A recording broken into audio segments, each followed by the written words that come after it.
Chapter 161. Xie Jinping had said last week that Luonan needed to go through the procedures after entering the society. However, Luonan had slept for an entire day over the weekend. On Sunday, he had gone to the sanatorium to accompany his grandfather. On Monday, he had been directly admitted to the hospital. He had tossed all of these matters aside. It was fortunate that Xie Jinping had picked up all of these matters. Luonan was a bit embarrassed. He expressed his thanks and buried his head in a pile of electronic documents. Xie Jinping had been explaining the purpose of each document to Luonan in the beginning, but then he saw that Luonan was completely ignoring him. Luonan was wholeheartedly focused on signing, displaying complete trust in Xie Jinping. Xie Jinping felt comfortable in his heart and simply began to chat. Of course, the topic of conversation was always about gear. "Brother Nan, you just don't like the construction society, right? I don't think you need to worry too much. It looks like the construction society is determined to bring in the Rainbow Fund, but the Mystic Arts Research Society isn't to be trifled with. When those people become willful, they dare to do anything. I've been asking around these past 2 days. They're all clamoring to start a war with the construction society. In comparison, the Rainbow Fund is still a legitimate company. They have to look at investment returns, right? What if the manager goes crazy? Luonan put down his digital pen for the first time. He raised his head and asked Gear, "Aside from its location and design, are there any other high-value assets? I've never heard of this. Why do you think so? Right now, the premium between the two sides is not particularly serious." Luonan didn't speak. He learned something from Crag Burst.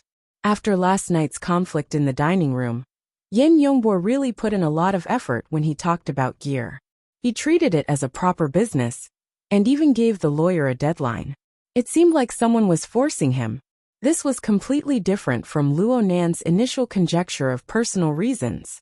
Also, the Mystic Arts Research Society also had an incredible background.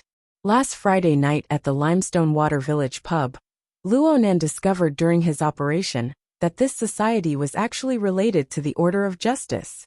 In the past, Luonan did not have a direct understanding of the strength of a secret order. But this time, the power grasped by Elder Imo Luan of the Tiny Bloodflame Order was an eye-opener for him. From this, it could be inferred that the Order of Justice, whose strength was far above that of the Bloodflame Order, was certainly an incredible colossus. The bidding war between the Mystic Arts Research Society and the Construction Society seemed to have broken away from the competition between school societies and sponsors. It had entered a completely different level.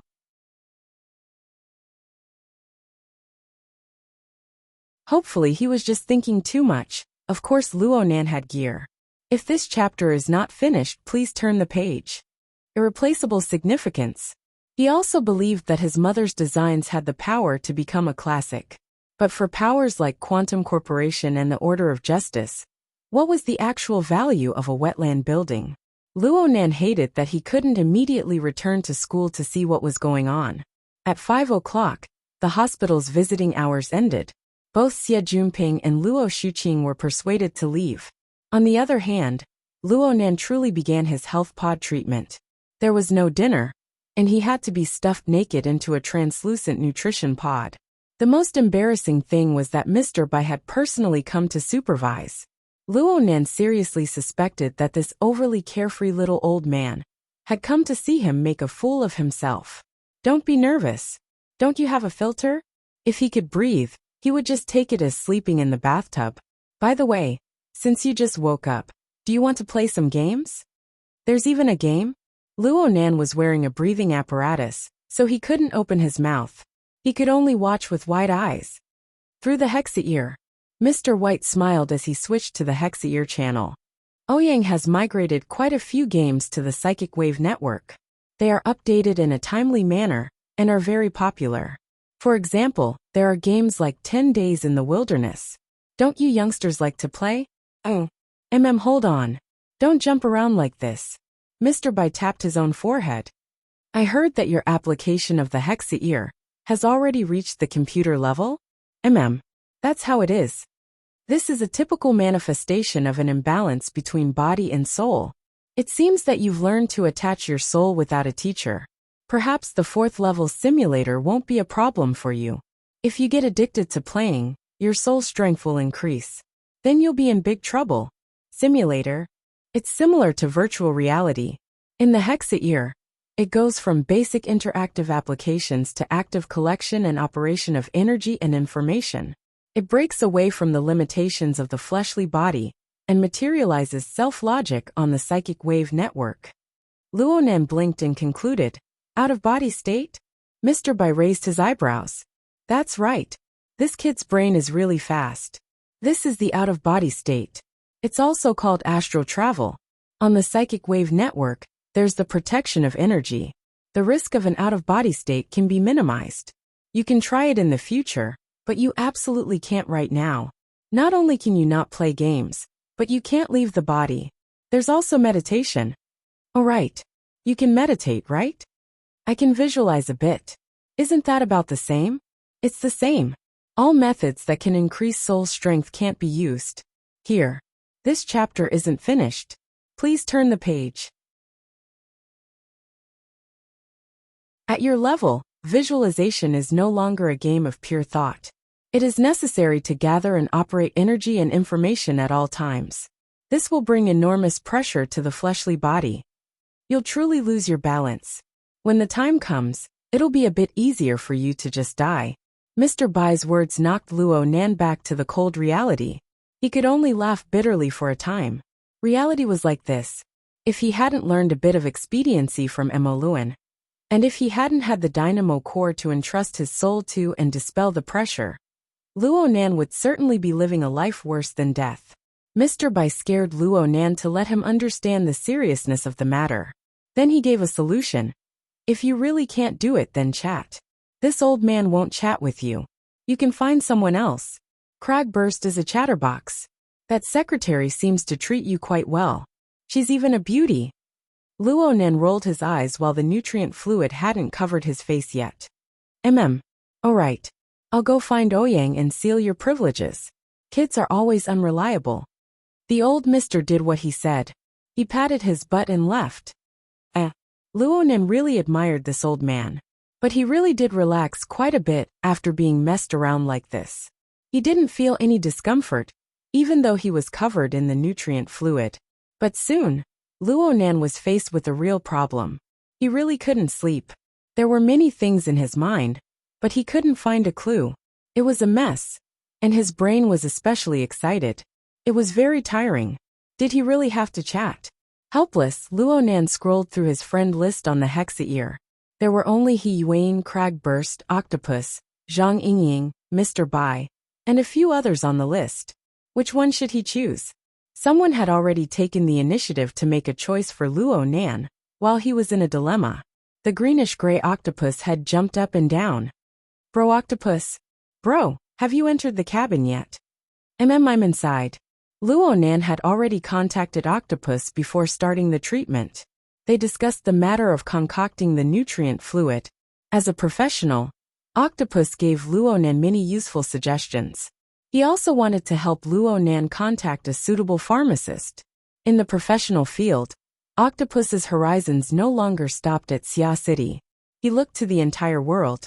He recommended Luo Nan an authority in the field of nerve repair, Dr. Clay, who was far away in Los Angeles, America. He even volunteered to make the contact. Right now there was already a result. "Bro, I have the latest news."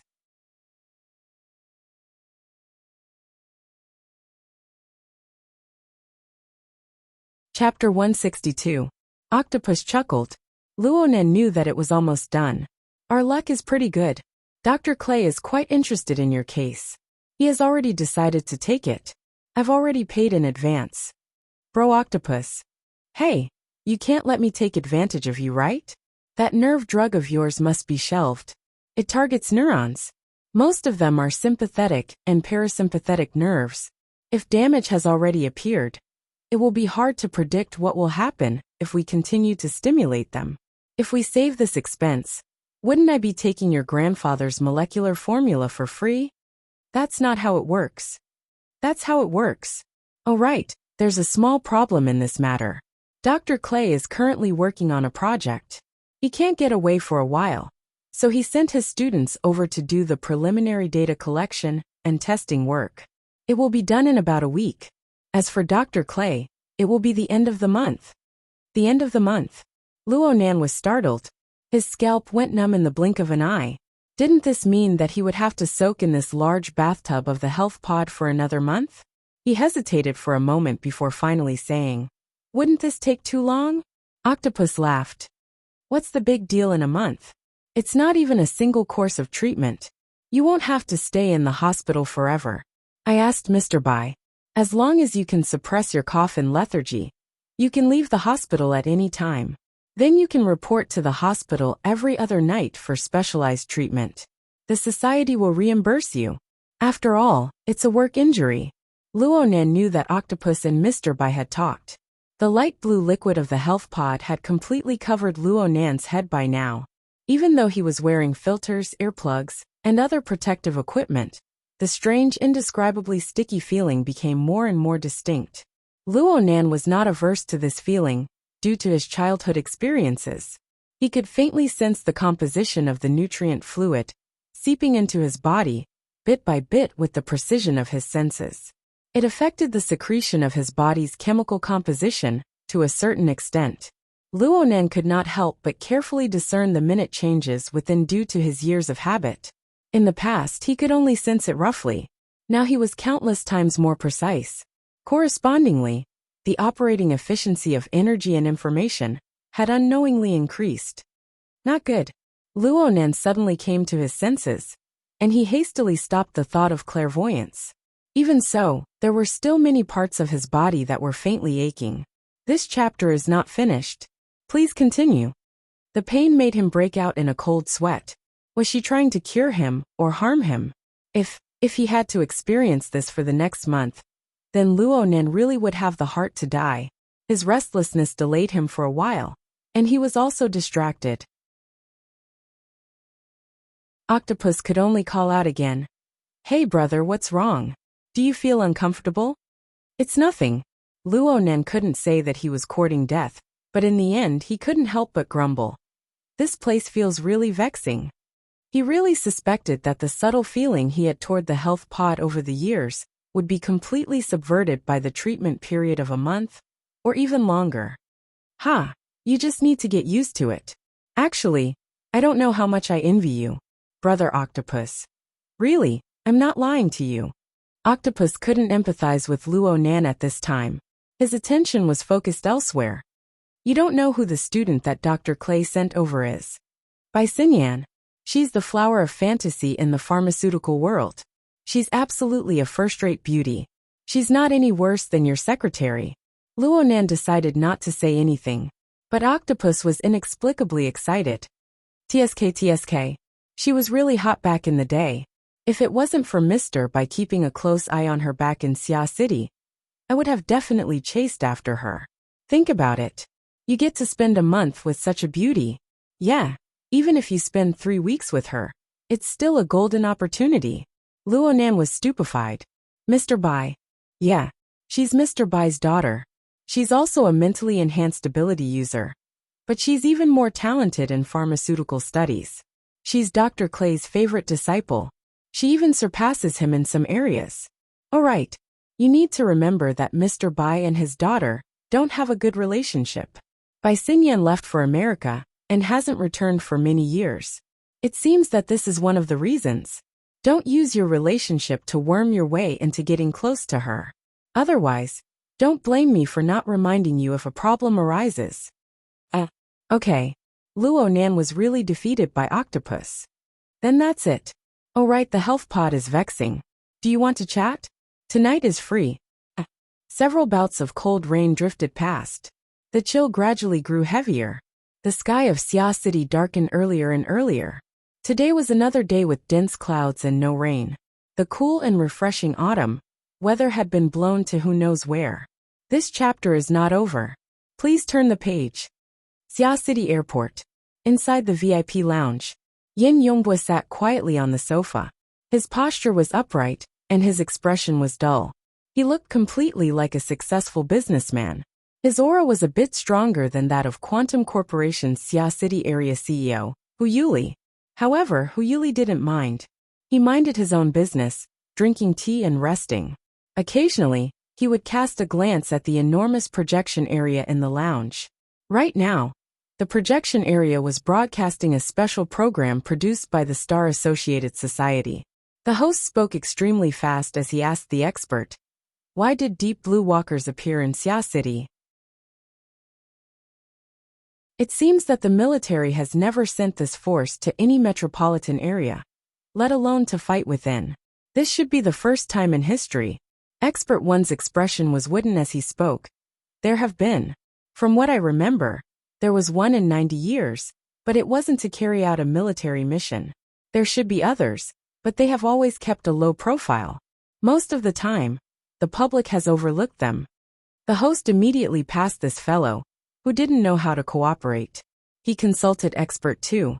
Most of us have the impression that deep blue walkers always appear in the wilderness or on the sea. They always fight with mutants. This gives us an innate impression that wherever deep blue walkers appear, it is always extremely dangerous. Expert 2's face was filled with a strange smile that said, "I knew you were going to make big news." He spoke rather fluently. Not only do we have to pay attention to the appearance of deep blue walkers, we also have to pay attention to the reaction speed of the government and the military. The number of deep blue walkers is limited. There are currently only 4 divisions in the entire world, and they aren't filled up all year round. Normally they operate in teams. Currently, combining all the information, the number of deep blue walkers that appeared in the early morning hours of the first is already very large. The possibility of a temporary transfer is very small. This means that they have always been in the vicinity. They might even be on standby in Xia City. As for why, we can only see the subsequent developments and the information excavated by all parties. Expert 2 didn't present any actual evidence, but he gave people unlimited room for imagination. Only then was the host satisfied. Now, we will cut to a short video to further understand the deep blue walkers. At this moment, a sweet-sounding bell rang out in the lounge, indicating that the passenger spaceship they were waiting for had already entered the airport. Hu Yuli and the other pickup personnel all stood up. Only Yin Yongbua stared at the projection screen without moving for a long time.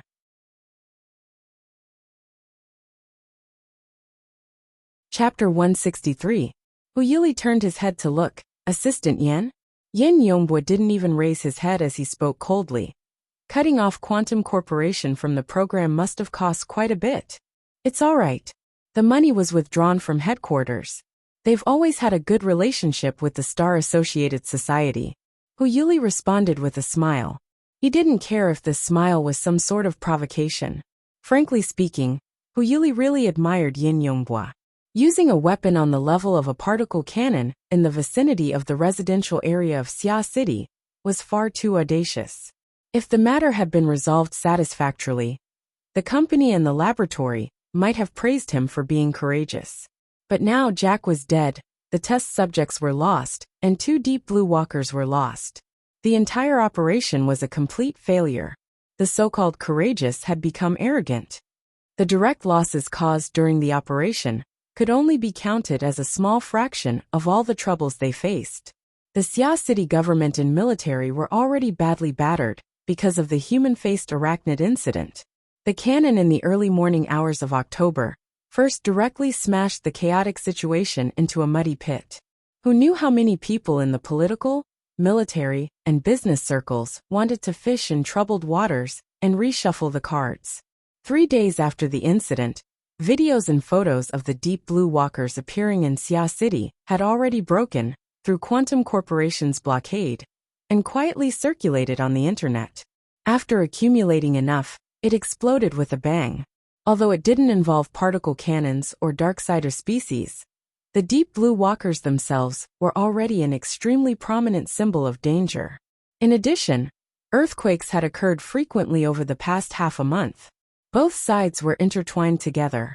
Just a casual association would cause all kinds of strange and wonderful stories to circulate. Even the core insiders would be flabbergasted by some of these stories. These effects continued to ferment over the course of a week. The Star-Associated Society, which had always pursued novelty and speed, even produced a special program a week after the incident. It wasn't unprecedented, but it was still very rare. Admittedly, Quantum Corporation's competitors were playing dirty in the dark, but it couldn't be denied that the entire incident was popular in society. At this point, the situation was completely out of control. As the nominally highest decision-making body on Earth, the Planetary Joint Development Organization Program Committee, Star-Associated Committee, expressed disappointment with the Xia City government and military's ability to control. Please continue to the next page if this chapter is not finished. They were unable to properly control a war-level weapon like the charged particle cannon. They were unable to monitor a highly destructive team like the Deep Blue Walkers. They were unable to deal with the aftermath. The government and the military of Xia City had been slapped in the face over a dozen times. They flew into a rage out of humiliation. They immediately stopped all cooperation with Quantum Corporation regarding the human-faced arachnid matter. All sorts of investigation teams were sprayed out like water, heading towards every organization of Quantum Corporation. As for reasons such as the Darksider species, they were directly ignored in a situation where Quantum Corporation's headquarters was unable to fully endorse them. Hu Yuli had been managing the Xia City region for nearly a decade, but he had never encountered such a precarious situation. It was as if a team of military police would come in at any time and drag them all to prison. However, the headquarters still maintained an ambiguous attitude. On one hand, he didn't say a word about the suppression of Xia City's government and military. On the other hand, he controlled public opinion from beginning to end. He even controlled the tone of Xia City's government and military. He perfectly avoided the heart of the storm. No matter how one looked at it, they were treated like abandoned pawns. Hu Yuli's mental preparation had been going on for the past 3 days. After repeatedly smashing the jar, he became more and more calm and composed. On the other hand, it was worth exploring what Yin Yongbo was feeling right now. At this time, the sound of footsteps could already be heard from the VIP passageway. Hu Yuli called out once more. "Assistant Yin?" Yin Yongbo finally stood up. He straightened his collar and walked out with large strides. He walked in front out of habit, snatching Hu Yuli's seat of honor. Hu Yuli wasn't the least bit angry. Yin Yongbo's timing was just right. The group had just left when they saw a flight attendant leading a tall woman into the passageway. The woman wore a long, camel-colored windbreaker. She carried a large dark brown backpack on one shoulder. Her upper body seemed to be casually draped in a white t-shirt with ghost patterns. The image of a ghost face was supported by the curved lines of the shirt. It was extremely bewitching. She wore black trousers and high heels under the hem of her shirt. Her long legs were straight and soul-stirring. Her long, wavy hair dyed brownish yellow, draped behind her shoulders. She wore a black mask on her face, covering half of her porcelain-like cheeks. But when she saw the stream of people pouring out of the lounge, she smiled. Her slightly wide lips formed an upward curve. Her teeth were white like jade. She was confident and at ease. It made the dignified female flight attendant beside her pale in comparison. This chapter is not over. Please continue to the next page. Yin Yongbo took a deep breath and walked up to her. Supervisor Bai, it must have been hard for you to come all the way here. Hu Yuli followed and expressed his concern. I heard it wasn't a peaceful journey. It was hard to tell where Supervisor Bai was looking after her black mask. However, she responded to Hu Yuli's question. Yes, we were attacked by a 3-headed vulture. It was a false alarm. As she spoke, she carried her backpack and continued walking forward. Some of the flight attendants wanted to take the backpack from her, but for some reason, they didn't dare to move. Yin Yongbo and Hu Yuli naturally followed by her side and returned to the VIP lounge. After throwing the dark brown backpack on the sofa, Supervisor Bai sat next to it. Her elbow propped up the bulging bulge as she took off her sunglasses. Her wild cheeks that never seemed to be at peace were now completely free from the shackles. In particular, the pair of eyes that were deeply sunken in his eye sockets seemed to flicker with light at any moment. However, upon closer inspection, they were clearly layers upon layers of cold flames. Yuli didn't look directly at such eyes. He picked up his teacup and lowered his head in contemplation. Yin Yongbua, on the other hand, raised his head and faced this new colleague with the calmest and strongest attitude. At least, that was what he had to think for now. In the end, it was Yuli who laughed. Supervisor Bai, it must have been hard for you to come all the way here. We have already prepared a place for you to stay. Why don't you take a rest first? That's not necessary. I haven't been back to Xia City for a long time. I have an appointment with a friend. Supervisor Bai glanced at the two people in the room and smiled. Let's get down to business before we settle our personal matters. The task assigned to me by the laboratory is to investigate the relationship between the Deep Blue World Soul Sect and the various secret sects on Earth. So far, the most valuable information came from Assistant Yen. It is said that Jack personally admitted that he knows some of the contacts of the Soul Sect. Seeing that Supervisor Bai had gone straight to the point, Yin Yongbua secretly heaved a sigh of relief. He immediately replied, yes, including a senior member. So what's the specific situation? Yin Yongbua paused for a moment before saying, Jack is dead. We are pursuing the relevant clues to obtain his relevant information and records. We are currently working on it. Supervisor Bai picked up her sunglasses with one finger and magically made the sunglasses spin on her fingertips. More specific?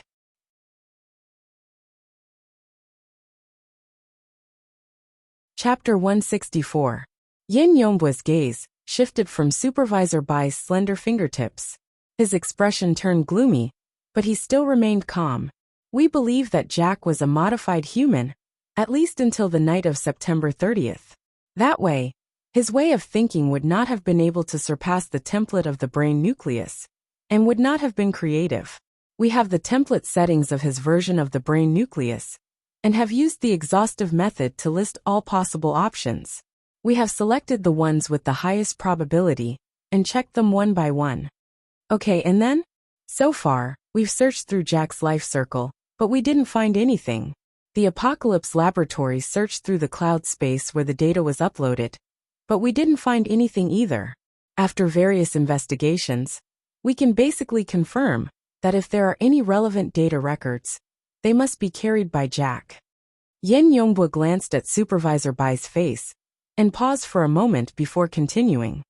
We have searched the battlefield in the early morning of October 1st, but the Ability User Association's search was very thorough and did not leave anything valuable behind.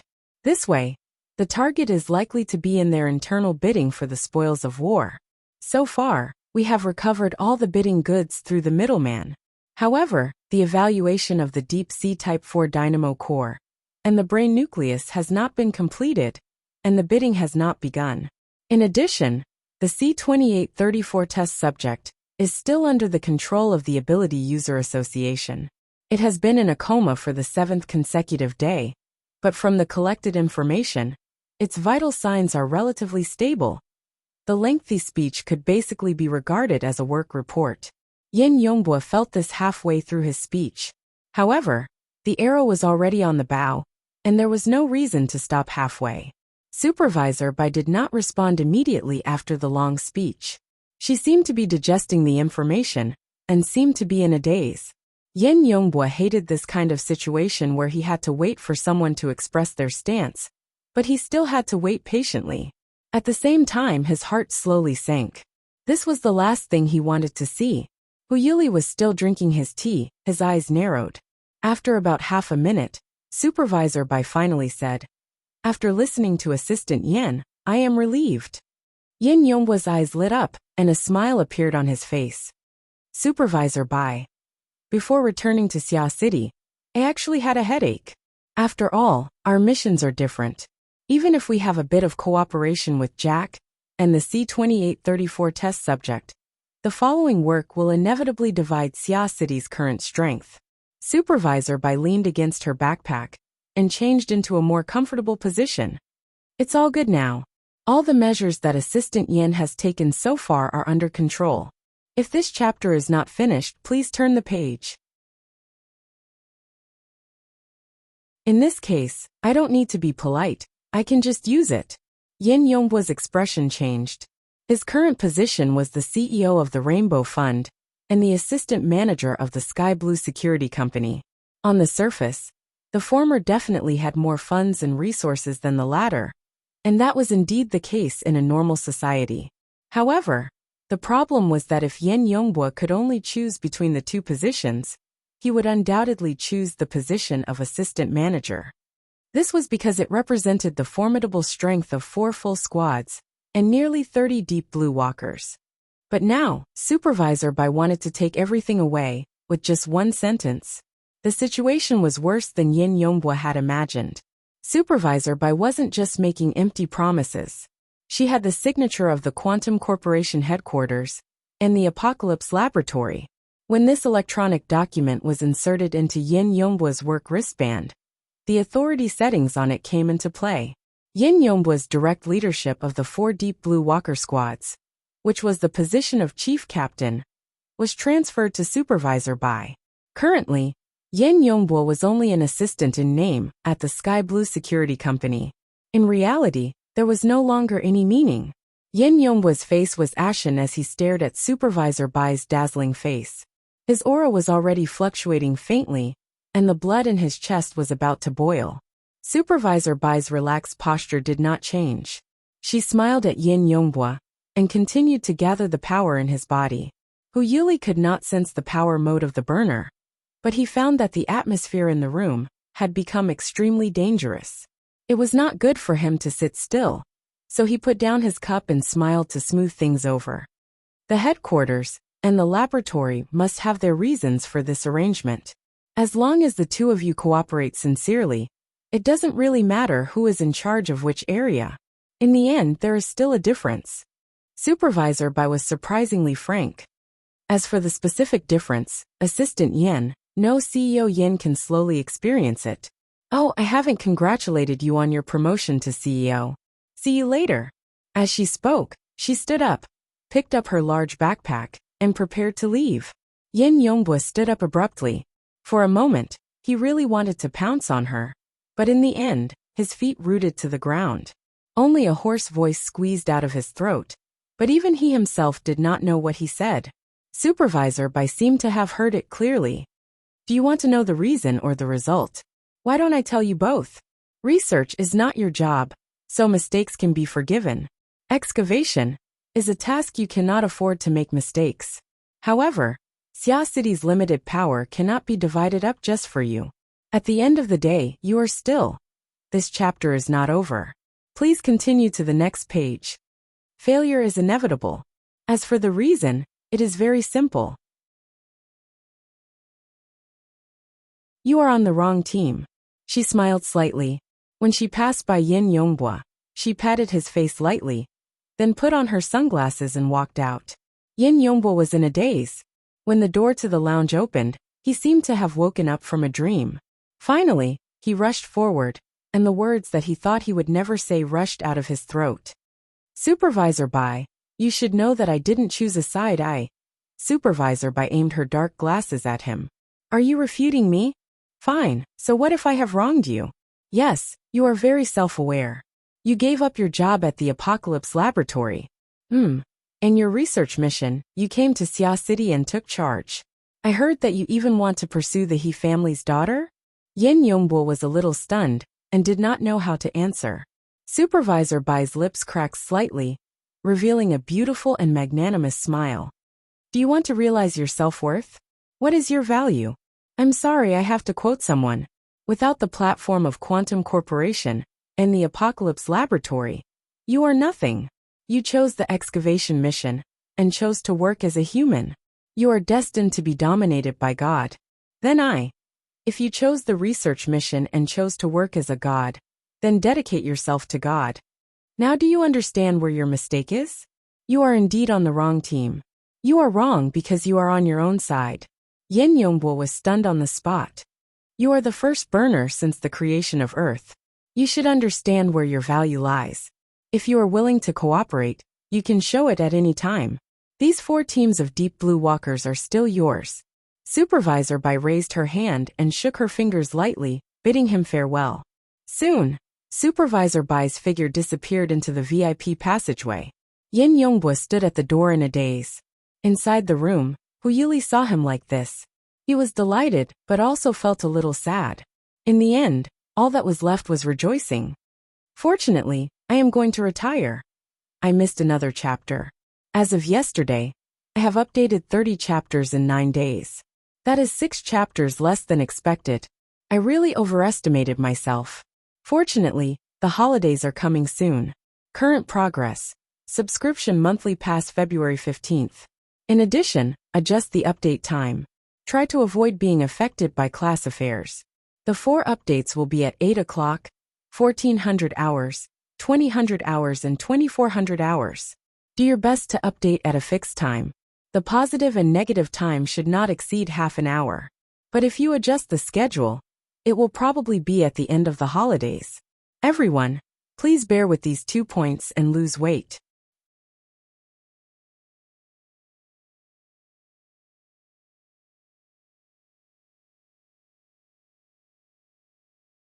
Chapter 165. It was 5 o'clock in the afternoon, and it was drizzling. Due to the terrible weather, the lighting on the low-altitude public bus was dim. Luo Nan grew more and more drowsy, and Mo Peng, who was next to him, yawned because of Luo Nan. Hey, you've been treating me for the past few days, but there's no effect at all. Cough, I just feel like sleeping. Why don't we sleep somewhere else? Well, you go to sleep now. If I fall into the game hall, will I still be able to do business with the owner? Luo Nan was discharged from the hospital on the 3rd and stayed at home for another 4 days. In the end, Mrs. Luo Shuqing felt that staying cooped up at home wasn't a good idea. She had Mo Peng urge Luo Nan to go out and relax. However, Luo Nan really wasn't in high spirits. Anyone who was carrying a bomb that could explode at any time would probably feel the same as him. More than a week of treatment was not as ineffective as Mo Peng had said. His lethargy, coughing, and other symptoms had been greatly alleviated, at least until last night. Yesterday was the night of October 6th. The Blood Flame Order, which had been silent for many days, probably felt that most of the people's energy was focused on the Deep Blue Walkers. The rumors regarding the human-faced arachnid had died down, so they resumed their grazing activities. As before, Mo Luan led the Wraith Sign, who had perfectly disguised himself as a former member of the same species. He circled all over Xia City. Then, he was very lucky to bump into a member of the same species who wasn't so lucky. Awu. The Wraith Sign swallowed a mouthful of the Wraith Sign, treating it as a dessert. Then Luo Nan had a lot of fun. Luo Nan had managed to alleviate the imbalance between his body and soul with great difficulty. But the Wraith Sign's feedback caused the situation to collapse in an instant. Were it not for Luo Nan's out-of-body state, and digesting this benefit in advance, it was very likely that his blood would have splattered all over the health pod. It would have been a huge news event at Renai Hospital. Next, Luo Nan paced back and forth outside his fleshly body for most of the night. He made repeated attempts before he was able to use the dynamo core as a buffer to carefully store his soul back into his fleshly body. However, it was also this torment that caused his soul's strength to increase by another level, causing the pressure on his physical body to increase once more. This caused all the healing he had done in the past few days to go to waste. All the symptoms showed signs of relapse. After exchanging a few words with Mo Peng, he started coughing again. Mo Peng didn't know what to do with him. He was going to the game hall to enjoy a feast later. If this chapter is not finished, please turn the page. Now that he found it boring to play mobile games, he didn't know what to do. Out of boredom, he glanced at the public projector of the low-altitude bus station, which was showing the current hot topics. Star Associated Society's Deep Blue Walkers, the talkative host, the dull expert, the slick expert, and the well-produced video editing combined to form a quadrilateral that constantly changed its center of gravity. It was actually very attractive. Mo Peng was captivated by the edited footage of the Deep Blue Walker. At that moment, the program entered the interactive segment between the audience and the experts. The host eliminated the ridiculous topics like, are there mutants in the underground of Xia City? And does the deep blue walker symbolize war? He chose a more professional and more basic question. There's a saying that deep blue walkers don't just refer to a single piece of equipment. They also don't refer to a single person. Only when the burner is combined with a deep blue armor custom-made for them can they be considered a true deep blue walker. Is that right? Wrong. The dull expert was an authoritative figure in the relevant field. His professional knowledge was impeccable. He immediately replied, strictly speaking, deep blue walkers can be considered a kind of systematic concept. It is established on the basis of system theory and the archetype neural format theory. It requires the human nervous system to be the core to arrange all kinds of resources and obtain the most optimal results. The first application research of this theory was conducted by Quantum Corporation's Deep Blue project. As for the walker, it's another name for the prototype machine. It has two meanings. The first is a pedestrian on the road. The second is a Buddhist term that specifically refers to a person who has entered the path of cultivation, but hasn't taken a vow. In other words, this research is only at the beginning. It's just on the road. There's still a lot of follow-up work to do. In terms of the individual, the burner is fully deserving of being the core. It's just that it's limited by the natural conditions of the human body. It needs a special exoskeleton to supplement and assist. Therefore, the relationship between the burner and the custom-made armor is one of leading and supporting. It's not a parallel relationship. From my personal point of view, the relationship between man and machine should be that of core and supporting.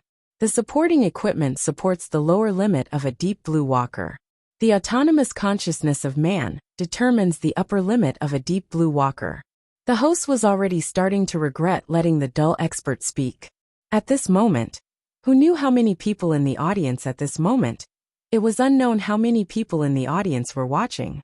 They would close their eyes and yawn, or they would simply switch channels. Mo Peng was one of the yawning members of the audience. But when he turned his head, he saw that Luo Nan had raised his head at an unknown time. Luo Nan was staring fixedly at the projection screen. Alright, this wooden expert was promoting the archetype formatting theory. It was the thing that Luo Nan couldn't stand. Mo Peng was really worried that Luo Nan would get angry and fall sick again. He hurriedly advised, "This bro is showing off. It's as if he's the only one who understands. What you say isn't without reason." Luo Nan was referring to the words autonomous consciousness of man that came after the wooden expert. It coincided with the situation he had been tossing and turning these past few days. It was just that the situation was a bit more complicated. But Luo Nan could foresee that if he could increase the endurance of his fleshly body, then the lower limit of his abilities would correspondingly increase. The problem was how to do it. It was practically impossible to keep up with the tempo of increasing the strength of his fleshly body step by step. Then, should he transform his body? Mo Peng gave him a push just as he was muttering to himself, "Let's go. We're at our stop." The low-altitude bus stopped at the most bustling city center of Xia City. No matter what time of day it was, this place was always filled with people. Luo Nan did not have a good feeling about this place because it was far too stifling. As he walked on the pedestrian walkway, the towering buildings all around him seemed as if they would collapse at any time. Ahaha, Frost River reality. I'm coming again. Mo Peng suddenly became excited. Luo Nan raised his head and saw the gorgeous holographic advertising wall of Frost River reality not too far away. It was currently broadcasting scenes of hot-blooded battles. Battles in the wilderness, battles in lava, battles in the deep sea, battles in space. Each and every battle scene seemed to be real. They attracted the gazes of passers-by. Virtual reality had a fatal attraction to almost all young people. As the largest reality-based chain store in Xia City, every Frost River reality was actually a large-scale amusement park. There was no need to worry about not having a place to kill time. Of course, with Mo Peng's personality, it was impossible for him to quietly come and play with 2 or 3 people. Just as he was looking left and right for people, a call came in. "Peng 17, Lil Nanster, come over here. You guys are really slow. I've been drinking so much cold drinks that my spine is about to freeze." A group of young boys and girls had already stopped at an ice cream store near Frost River Reality. They were just waiting for them to come over.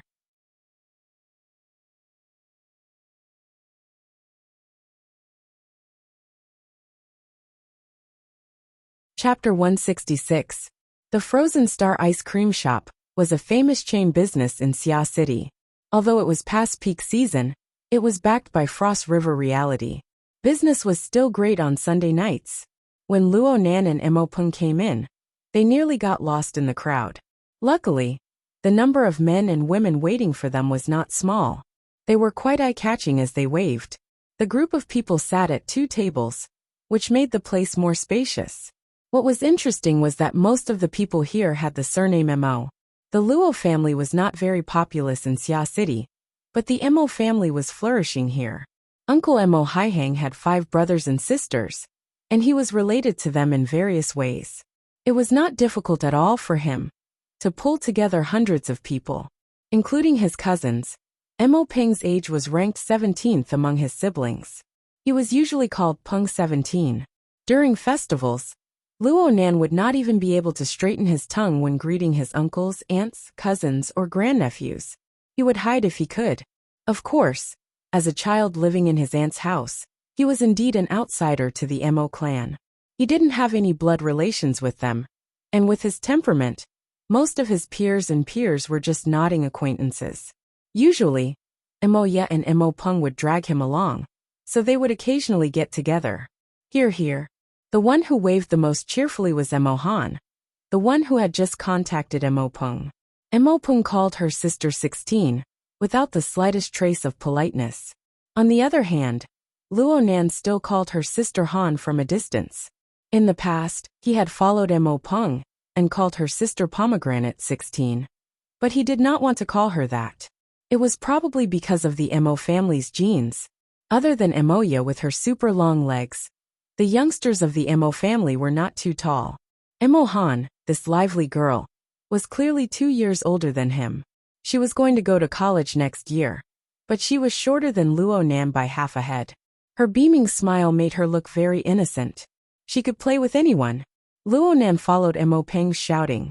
The oldest of the Mo family's siblings was Mo Chung. He was ranked 7th. He was already in his 3rd year, but he was the same as Mo Peng. He was a veteran game geek. His major was game design. He was always the leader of such activities. Mo Peng always acted as his assistant and began to count heads. 7th brother, 9th brother, 13th sister. If this chapter is not finished, please turn the page. Sister Pomegranate. Oh my. Nancy, brother Lu, brother Jiang, and brother Jia are all here, right? Lu, Jiang, and Jia were all members of Mo Cheng's gaming team, so they were used to playing together. Mo Cheng waved his hand. Let's wait a little longer. Chen Chen hasn't arrived yet. And 3rd brother, he's also here, and he's treating us today. Huh. Mo Peng was very surprised.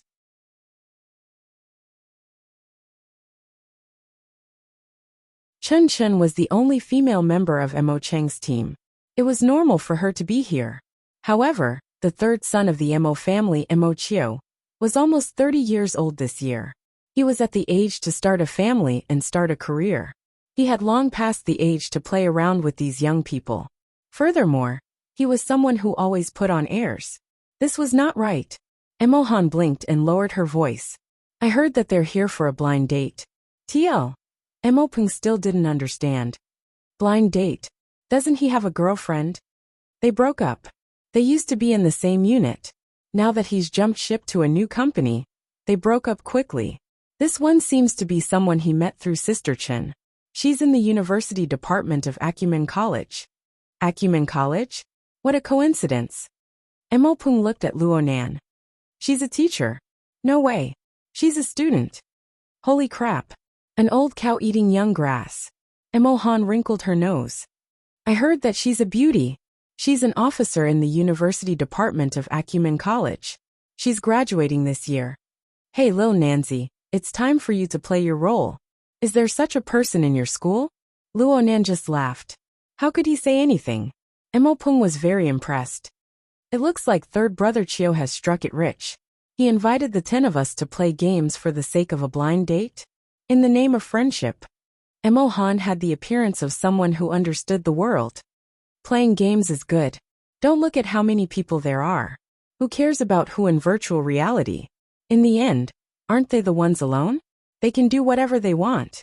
Mo Peng gave a thumbs up to this sister pomegranate, who dared to say anything. At this time, Mo Chiu, who became the center of the conversation, walked into the ice cream shop. He was dressed casually. His height was average, but his figure was maintained quite well. He looked very spirited. He had the maturity of a person in society, and a bit of superiority. Perhaps it was very lethal to young girls who had yet to leave school. Mo Chiu frowned a bit at the noise of the ice cream shop. This chapter is not finished. Please turn the page. This wasn't his ideal location for a friendship. Actually, Frost River reality wasn't it either. But since he was already here, he would take things as they came. He greeted his group of brothers and sisters. His posture was calm, and he looked very confident. After taking a seat, he asked Mo Chung. Chung 7, they haven't arrived yet? Chen Chen just went to pick up her sister from the hospital. She just happened to be here to relax. She might be a bit late. How many people are coming over there? Currently there are 3 women and 1 man. Chen Chen and her sister are your targets. One of them might be her sister's boyfriend. Oh, they're here. As soon as Mo Chung said this, everyone's gazes turned towards him in unison. Which one is the blind date? Sister Chen's left or right?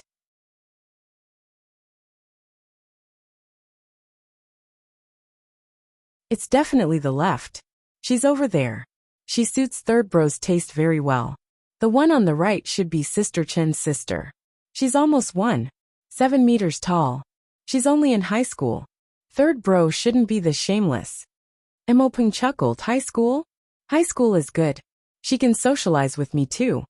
Mo Han extended her hand and gestured on top of his head. Girls with short bodies are cute. Boys with short bodies. She suddenly felt the unfriendly gazes from all around her halfway through her words. She stuck out her tongue and stopped talking. Chen Chen's group had already arrived while they were whispering. Mo Chiu took the lead, and everyone stood up to greet them. Luo Nan just stood up when he saw the slim woman next to Sister Chen. He was stupefied. She didn't immediately discover Luo Nan in the crowd. Instead, she followed her sister and greeted everyone. But she still had to see. The 2 locked gazes. Luo Nan had already mentally prepared himself, but the other's face paled. She didn't make a sound. Sister Chen had already introduced herself clearly. My sister, Chen Xiaolin. Acumen College's Mutual Aid Association secretary. That's right. She was Shuelei's girlfriend, Chen Xiaolin, who was admitted to the hospital for treatment after suffering a fright at the Limestone Water Village pub last Friday. Luo Nan never expected to bump into her in this kind of situation. It looked like Chen Xiaolin's impression of him hadn't been eased by nearly 10 days of treatment. This was awkward.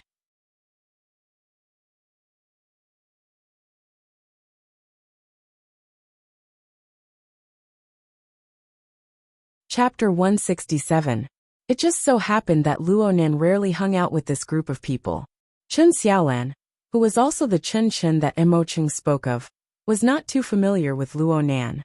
Chen Xiaolan, who was also the Chen Chen that Mo Chung spoke of, was introduced to Luo Nan along the way. She was a bit stumped when she suddenly saw this somewhat unfamiliar face. The awkwardness that was displayed on the surface actually covered up Chen Xiaolan's unnatural movements. At this time, it was the experienced Mo Chiu who came to the rescue. What do you think? Our 5th uncle's son Nanster has changed after attending Acumen College, right? You can say that Acumen College is nurturing people. Xiaolin, you didn't give me this much pressure the last time we met. Mo Chiu's self-deprecation and flattery eased the awkwardness. Everyone laughed. However, there were also some parts that were a little inappropriate. Mo Han secretly complained. It's destroying people, right? They just came out of the hospital. Chen Xiaolan was able to form a battle squad with a bunch of big men. She was a character that wouldn't lose to men. She wasn't faking it. She immediately patted Luo Nan's shoulder. So it's Nanster. I didn't recognize you just now. It looks like we haven't played together much. You just got in this year, right? Xiaolin is 1 year ahead of you. So let her take care of you in the future. If they bully you, just tell me. If it was under normal circumstances, Mo Chiu and Chen Xiaolan would have let the matter pass. But the problem was that Luo Nen wasn't a person with particularly strong adaptability. As for Chen Xiaolan, she was usually smart and capable, but her mind was unsettled right now. Her reaction was extremely terrible. She didn't follow up. She didn't even pay attention to her older sister's words. Junior Luo, long time no see. Chen Xiaolan's abnormal reaction immediately attracted Chen Xiaolan's attention. In fact, Chen Xiaolan's current performance was quite different from her previous performance. Mo Peng and Mo Han hid to the side and whispered, "Holy crap, there's something going on." But to Luo Nan, this level was practically a loud announcement right next to his ear. Luo Nan glared fiercely at them. Chen Xiaolan didn't hear the whispers on the other side. Even if she did, she would pretend not to hear it. She was a little curious. "What? You guys know each other? Is Acumen College that small? I just met her last week. Senior sister Chen even helped me." What else could Luo Nan say? He could only deal with it first. If this chapter is not finished, please turn the page. However, at this moment, a voice from the other side joined in. "So you're also a junior from the academy. Last Friday, did you participate in the mutual assistance buffet party?" The one who spoke was Mo Chiu's target, Tianxi.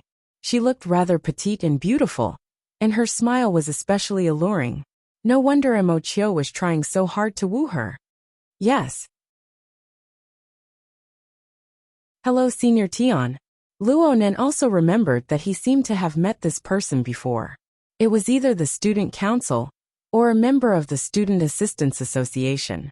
However, President Chen Weiqin was too dazzling back then, so the impression of the people behind him was already very shallow. If it wasn't for the fact that the information matched, he wouldn't have been able to recall it. Tianxi laughed quite happily. Acumen College's power has suddenly risen greatly here. Junior Luo, Xiaolan, Tianqi, and me are almost 1/3 of the total. Tianqi was the only male in Chen Xiaolan's group. He was also Tianxi's cousin. He was tall and thin, and had a refined manner. It was obvious that he was interested in Chen Xiaolan. He stared at Luo Nan from the moment Chen Xiaolan's expression changed. His suspicion carried a hint of vigilance. However, when Tianxi mentioned him, she still smiled at Luo Nan. She extended her hand and shook hands with Luo Nan, calling him junior. At the very least, she didn't lack elegance. Luo Nan inexplicably felt that this was a bit absurd. He could sense it very clearly. Right now, the group of 4 from Acumen College was conversing back and forth, but they all coincidentally circled around one person. However, they were constantly affected by this person, Shuelei. Emotional issues. Luo Nan felt his teeth ache just thinking about it. Luo Nan wouldn't easily get involved in areas he didn't understand at all. However, he had participated in the unforeseen event between Shuelei and Chen Xiaolan to a large extent. He didn't feel that he had done anything wrong. Back at the Limestone Water Village pub, the human-faced arachnid had already set its eyes on Shuelei. It had taken control of the society's ability user, Black Wolf, to launch a pincer attack. It was clear that the human-faced arachnid wanted to treat Shuelei as food. If he hadn't exposed them on the spot, the consequences would have been too horrible to contemplate. But looking at it from another angle, if Luo Nan hadn't hypnotized the emotional Chen Xiaolan during the fight between Shuelei and the Black Wolf, Chen Xiaolan's psychological suggestion wouldn't have been so intense. He was more or less responsible. No matter how much undercurrent surged between the group of 4 from Acumen College, it wasn't the main topic of tonight's event. Frost River Reality and the Fellowship were the main topic. Please continue to the next page if this chapter doesn't end. Everyone got to know each other. They left their seats under Mo Chiu's initiative. They entered the reception hall of Frost River Reality in a grandiose manner through the inner door of the ice cream store. This was undoubtedly the intersection point between the virtual world and the real world. Even though they had yet to come into contact with the most core of reality technology, there were interactive AR virtual images everywhere in the hall. Iron-blooded, cool, cute. They were all jumbled together. It looked messy, But the high-frequency interactions between people and virtual images were still very interesting to watch. At the very least, it was very cute for girls. Luo Nen quietly fell to the back of the group amidst the sudden clamor. He muttered to himself for a bit, and finally decided to give Shuelei a call. The call connected quickly. "Hello, Leister. Where are you?" "I'm helping out at the Daoguan." Shuelei's voice was still very loud. "You're coming to class tomorrow, right? Why don't you come live in Blue Bay? We can go for a morning run together." Shuelei had called to greet Luo Nan when he was sick and hospitalized. He originally wanted to come and visit, but the hospital's visiting hours conflicted with the school's curriculum. So he gave up. He couldn't be as casual as Xie Junping. "I'm afraid my aunt won't agree." Luo Nan grinned. In the end, he brought up the topic of conversation. "Leister, let me ask you something. You and senior sister Chen." There was no need to say it too clearly. Shuelei suddenly went silent. He wasn't someone who was good at hiding his personality. When he spoke again, he was extremely depressed.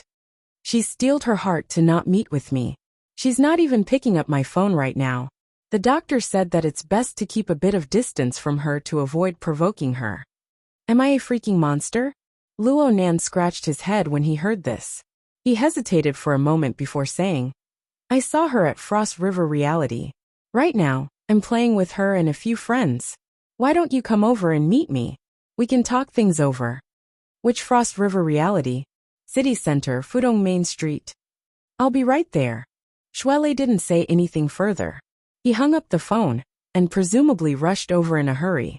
But it would take at least 2 hours to get here from the Riverwu district on the weekend.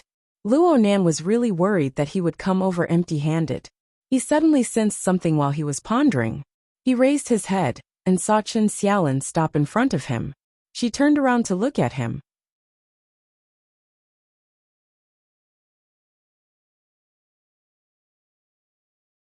Chapter 168. Clearly, Chen Xiaolin was deliberately waiting for Luo Nan.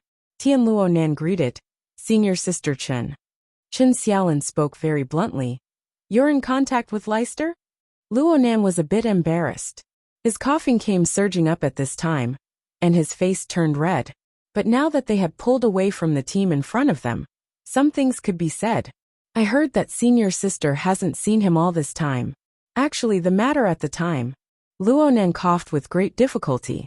He wanted to explain, but he didn't know where to start. From the bottom of his heart, he felt that it was better for Chen Xiaolin to never know about this level of things. "I can more or less understand what happened." "Oh." Chen Xiaolin watched Luo Nan, but the focus of her gaze wasn't on his face. "My dad used to be a special police officer. Leister's father was also a special police officer.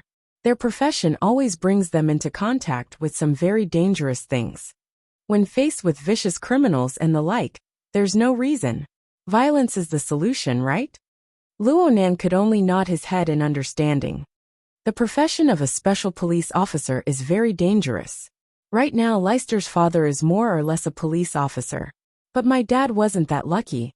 He was blown to pieces during a mission. This happened about 7 or 8 years ago. Luo Nan was stunned hearing this. He wanted to open his mouth to console her, but he felt that it was meaningless. Plus, Chen Xiaolin's attitude was very calm and unperturbed. "Junior brother Luo, I don't need to hide it from you. Leister is the type that I really like. He's just like my father. He's firm, strong, simple, and generous. But when I think about how he might be like my father in the future, struggling between all kinds of dangers and never getting tired of it, I can't accept this." Chen Xiaolin shook her head amidst Luo Nan's silence. She suddenly laughed. "And more realistically, I can't understand Leister in your logic." Luo Nan spoke in a low voice. "Senior sister, you're saying?" Chen Xiaolin stared at him. "Why did you and Leister act like it was a matter of course when faced with that kind of situation? You didn't feel surprised at all? Panic? It was as if the surroundings should be filled with these things. Did you know? Your expressions at the time made my heart go cold." At this point, Chen Xiaolin took a deep breath and finally said, "You and I may not be people of the same world. I can't understand, and I don't want to understand, let alone come into contact with you." Luo Nan was silent again. A long while passed before he said, I have a general understanding of seniors' intentions. But I don't know anything about this sort of thing. I just thought that between you and me, if this chapter is not finished, please turn the page. It's rare to be able to say things out loud like this. I think with Leicester's personality, he's definitely not the kind of person who pesters others, right? At the same time, Luo Nan could see that Chen Xiaolin was an extremely rational person.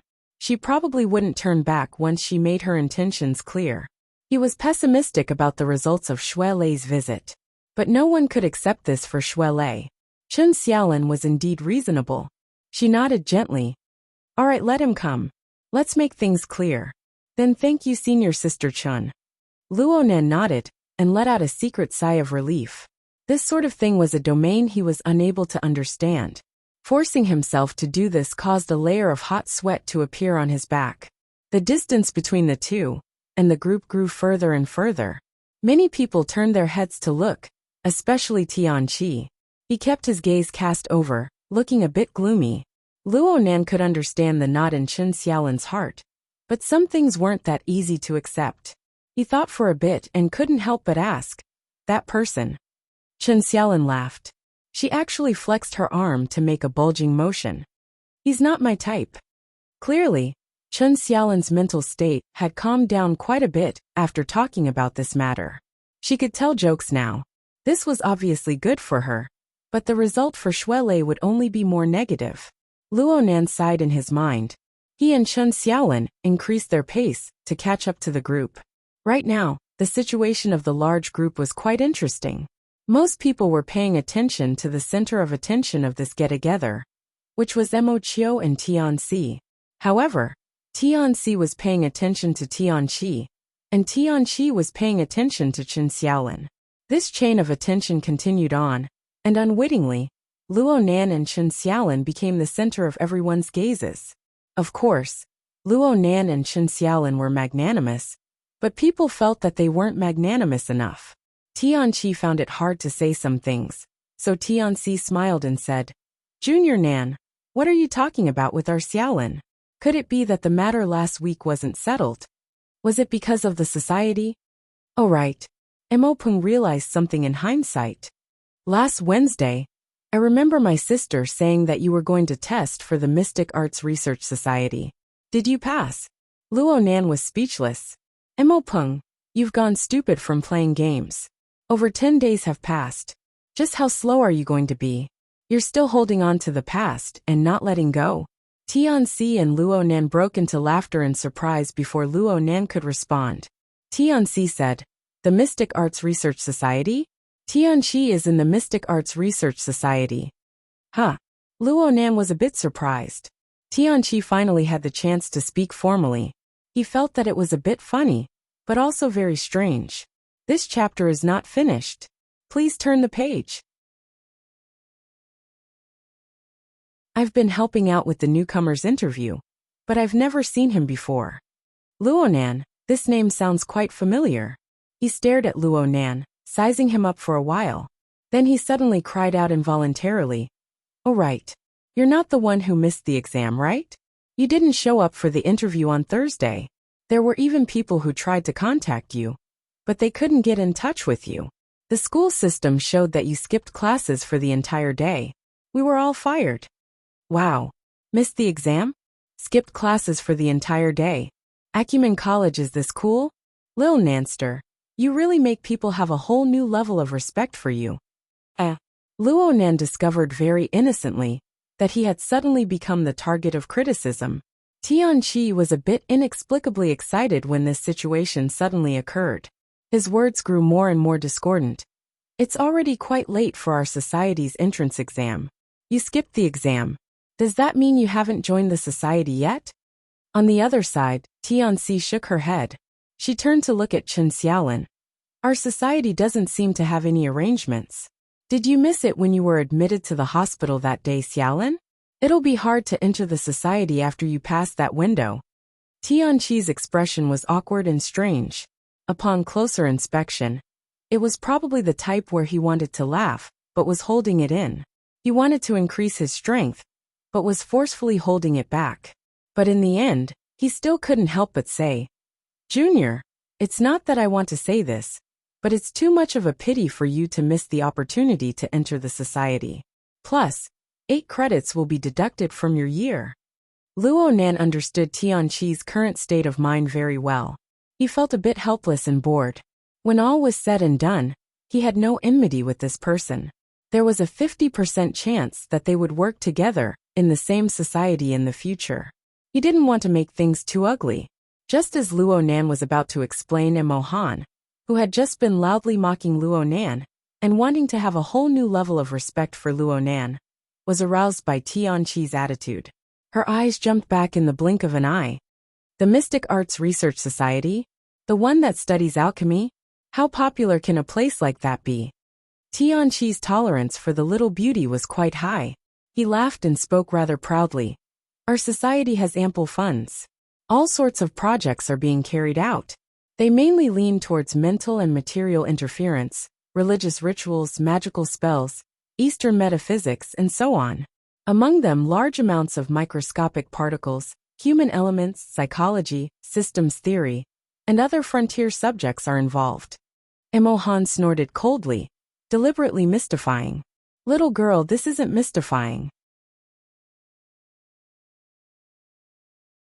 Suddenly, an arm wrapped around Mo Han's shoulder and pulled her into a hug, pressing half of the little girl's body into an embrace. The smell of alcohol and saliva sprayed onto the side of her face as she chuckled. Mo Han was caught off guard and screamed in fright. "I'm finally home. I wish everyone a happy Mid-Autumn festival. I'm going all out to finish writing."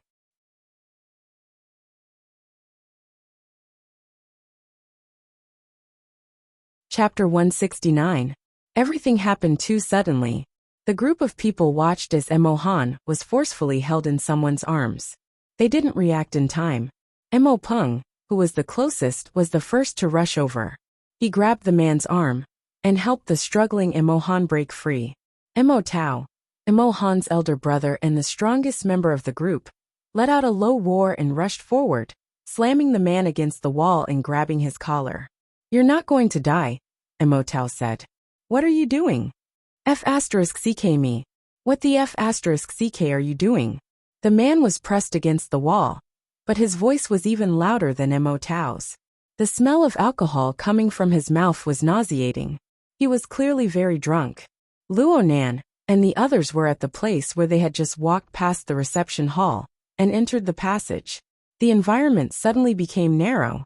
A dozen or so people formed a circle, blocking most of the passage. The drunkard hoodlum shouted a few words, but he seemed to sober up a bit when he saw the dense mass of people before him. He was a bit scared for a time and stopped for 2 seconds. But soon, his drunken eyes caught a glimpse of a certain person in the crowd. He immediately stretched out his hand and swung it twice. Finally, he placed it on Mo Tao's shoulder and pointed at Tianqi, who was dumbfounded and had his mouth agape. "What's up, little Tianqi? You can just flip your face when you want it outside. The Officer Huang." Tianqi blurted out the first word, but he couldn't hold back the rest of the words. The man's many years of accumulated power made him feel weak in his heart.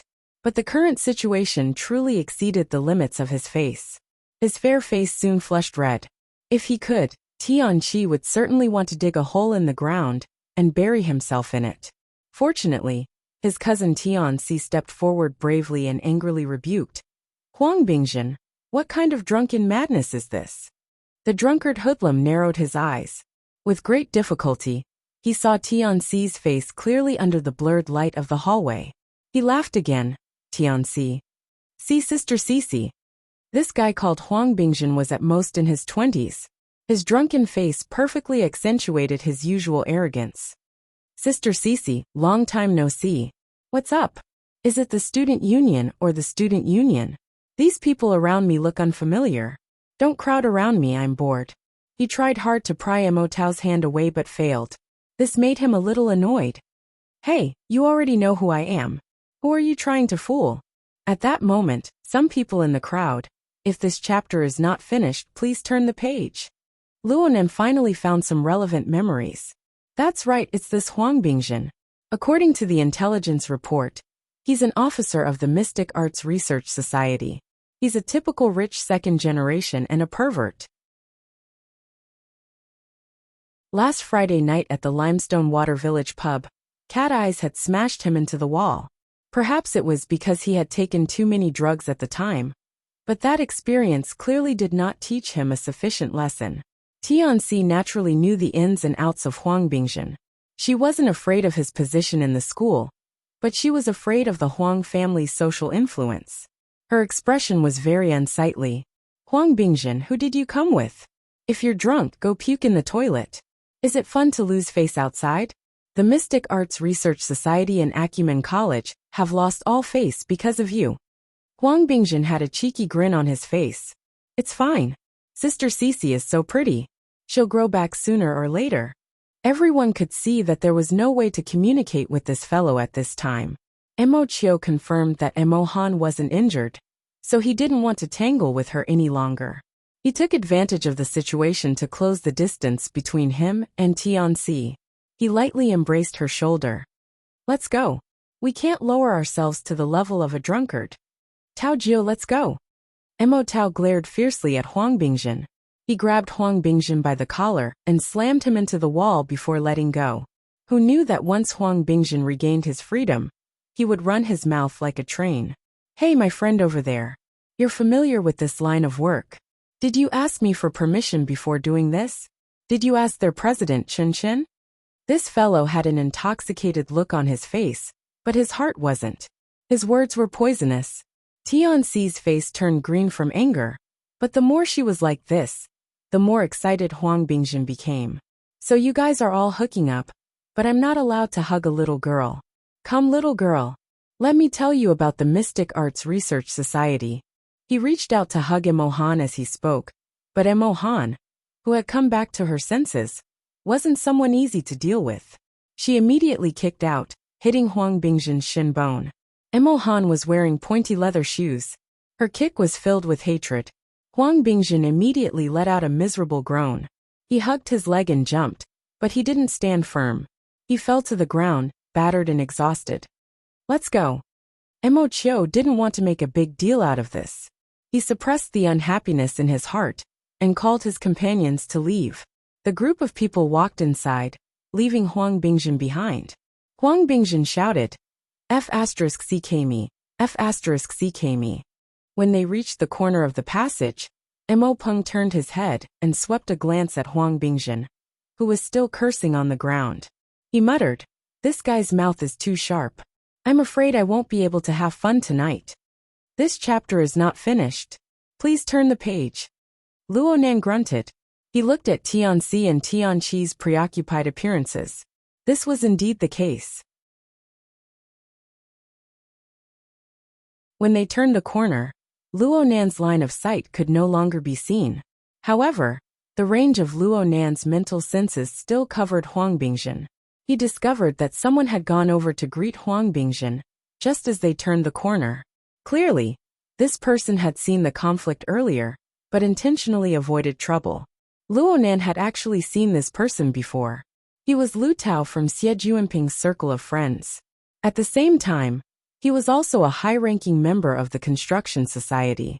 He wore gold-rimmed glasses and had a very scholarly appearance. Huang Bingjin was from the Mystic Arts Research Society. The circle of this group of rich second-generation kids far exceeded the circle of the school's societies. It didn't seem like a cruel bidding war was going on at all. Tonight, Mo Chio had actually spared no expense for this get-together. He specifically booked a large private room to facilitate the preparation work before entering.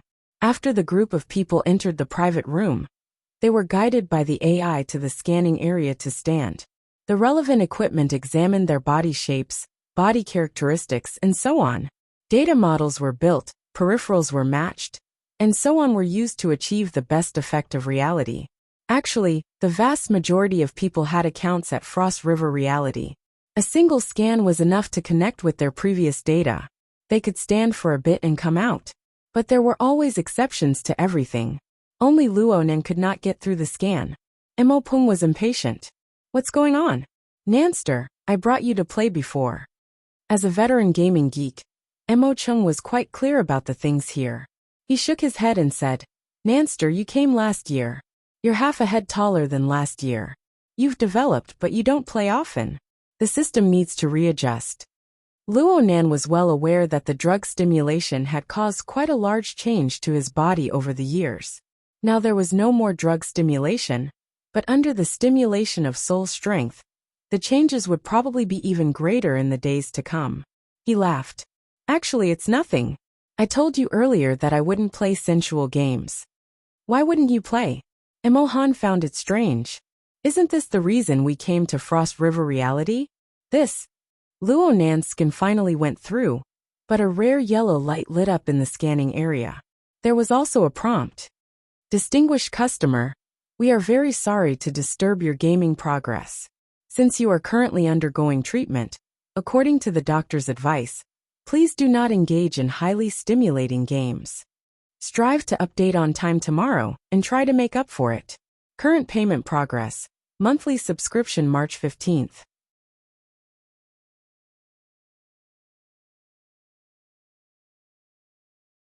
Chapter 170. Following the sound of the notification, Luo Nan's account in Frost River Reality had many privileges temporarily locked down. They were displayed as restricted. Even the peripherals and equipment that were sent over were different from those of other people. Everyone in the room looked at each other in dismay. I've lived long enough to see something like this happen. Even an expert like Mo Chung had never seen such a situation before. He clicked his tongue in wonder for a time. Luo Nan was calm. The scan results were one thing. The most important thing was that his medical records from Renai Hospital had been entered into the database. This situation only occurred when the two were combined. It could not be said that Frost River Reality was wrong. Many of the current somatosensory games used microstimulation of the nervous system to obtain more realistic effects. For Luo Nan, whose nervous system operated at a high rate, this was a big taboo. Mo Chung walked over to look at the specific restrictions and shook his head. I can't go to Area A and B. I can only play in Area C. The gaming area of Frost River Reality had a total of 3 levels. Area A was Reality Replica, Area B was Reality Immersion, and Area C was Reality Experience. The intensity of stimulation to the nervous system decreased in order. Of course, the degree of playability was the same. Area C was generally targeted at the elderly, children, or adults who wanted to relax. Young people who pursued excitement generally disdained this area. Luo Nan had talked to Mo Peng about the intensity of the game before he came.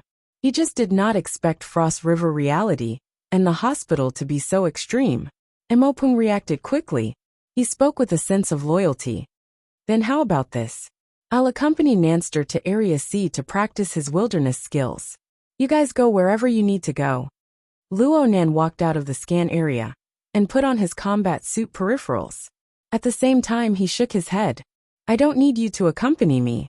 You can go play with Brother Seven and the others. It was not easy for a gaming madman like Mo Peng to come here. He definitely wanted to go to the most exciting area, Area A, to experience the effects of reality to the fullest. Mo Peng was still thinking about it. At this time, Tianxi smiled and raised her hand. I can't play games. I can't stand things that are too exciting. I'll stay in Area C. Since she had started, Mo Chio laughed. I'll also stay in Area C. Everyone else can play however they want. Just be careful. Chung 7, don't go crazy. Watch over everyone. No problem. Mo Chung said this.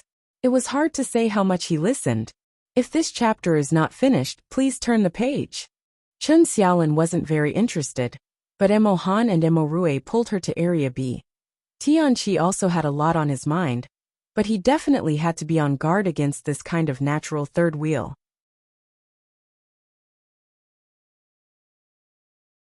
At that moment, Mo Tao and Mo Peng dragged him to Area A. The group of people were quickly assigned and left in a huff. Nanster, where do you want to go play? Mo Chio asked Luo Nan's opinion in a very considerate manner. The problem was that he was closer to Tianxi right now. It seemed that he was really interested in Tianxi. Huang Bingzhen's dirty words didn't affect him at all. Luonan didn't have any intentions of being a third wheel. He found a random reason. Third brother, you guys don't need to worry about me. I'm going to the 10 days in the wilderness to do some basic training.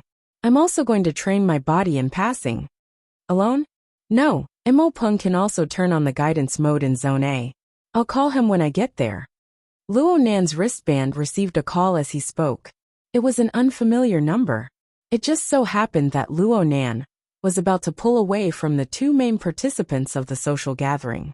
Luonan raised his hand and gestured for them to move to the side. Hello.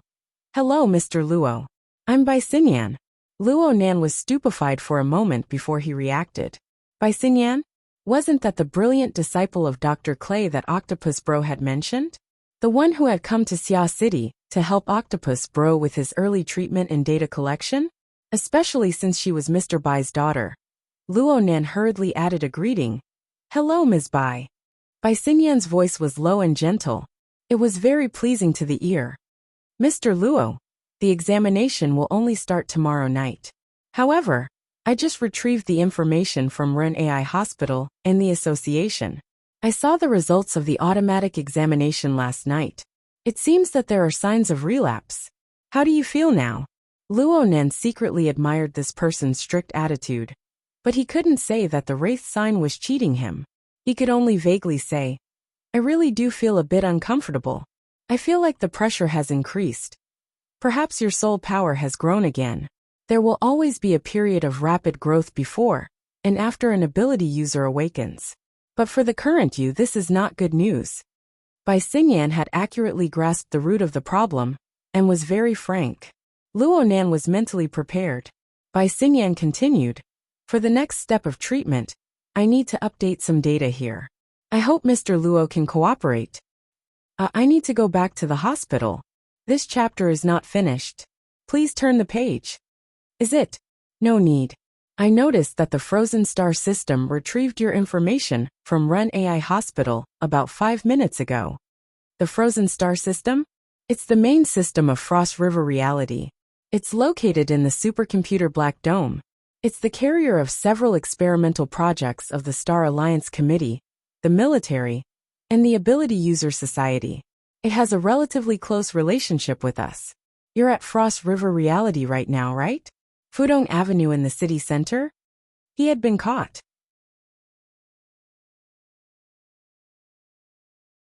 Luonan was a bit embarrassed. He could only explain, I'm in Area C, and my privileges are locked. No, Mr. Luo. You can't be in Area C. I need you to go to Area A. Frost River Reality Area A's competition space has a classic competition event. You should have heard of it before. It's the Frost River Waterway. Frost River Reality is named after it. Yes, I know. Not only did Luonan know, he had personally experienced it. It was when he followed Mo Peng and called Mo Han's sister Pomegranate. That time was simply too embarrassing. Luonan still had lingering fears just thinking about it. The Frost River Waterway is actually a human body limit test project developed by our laboratory. It's equipped with an information collection device that can be used as a detection device to revise the relevant data. Then, Luonan was just about to ask when his wristband vibrated. He received an email in his inbox. Inside was an electronic key and the relevant method of use. Bai Xingyan's deep and melodious voice lingered in his ear. This is the temporary privileges of the Frost River Waterway. You can enter Area A through this. Then all you need to do is follow the requirements of the system. Join and do your best to persevere until the end of the game. That's it. Yes, I'll arrive in about 2 hours to extract the data. If Mr. Luo has the strength to spare, you might as well do it a few more times. This will help the system collect more comprehensive information. Luonan was very surprised. Ms. Bai has already arrived in Xia City. I just arrived not long ago. Bai Xingyan did not say much. She directly concluded, I'm looking forward to our meeting. I hope you have a good time. The call ended. Luonan looked at his wristband. There was an indescribable strangeness. Why did he feel that something was wrong? Hold on. The Frost River Waterway. Do it a few more times? Luonan felt that his spine was about to freeze in an instant.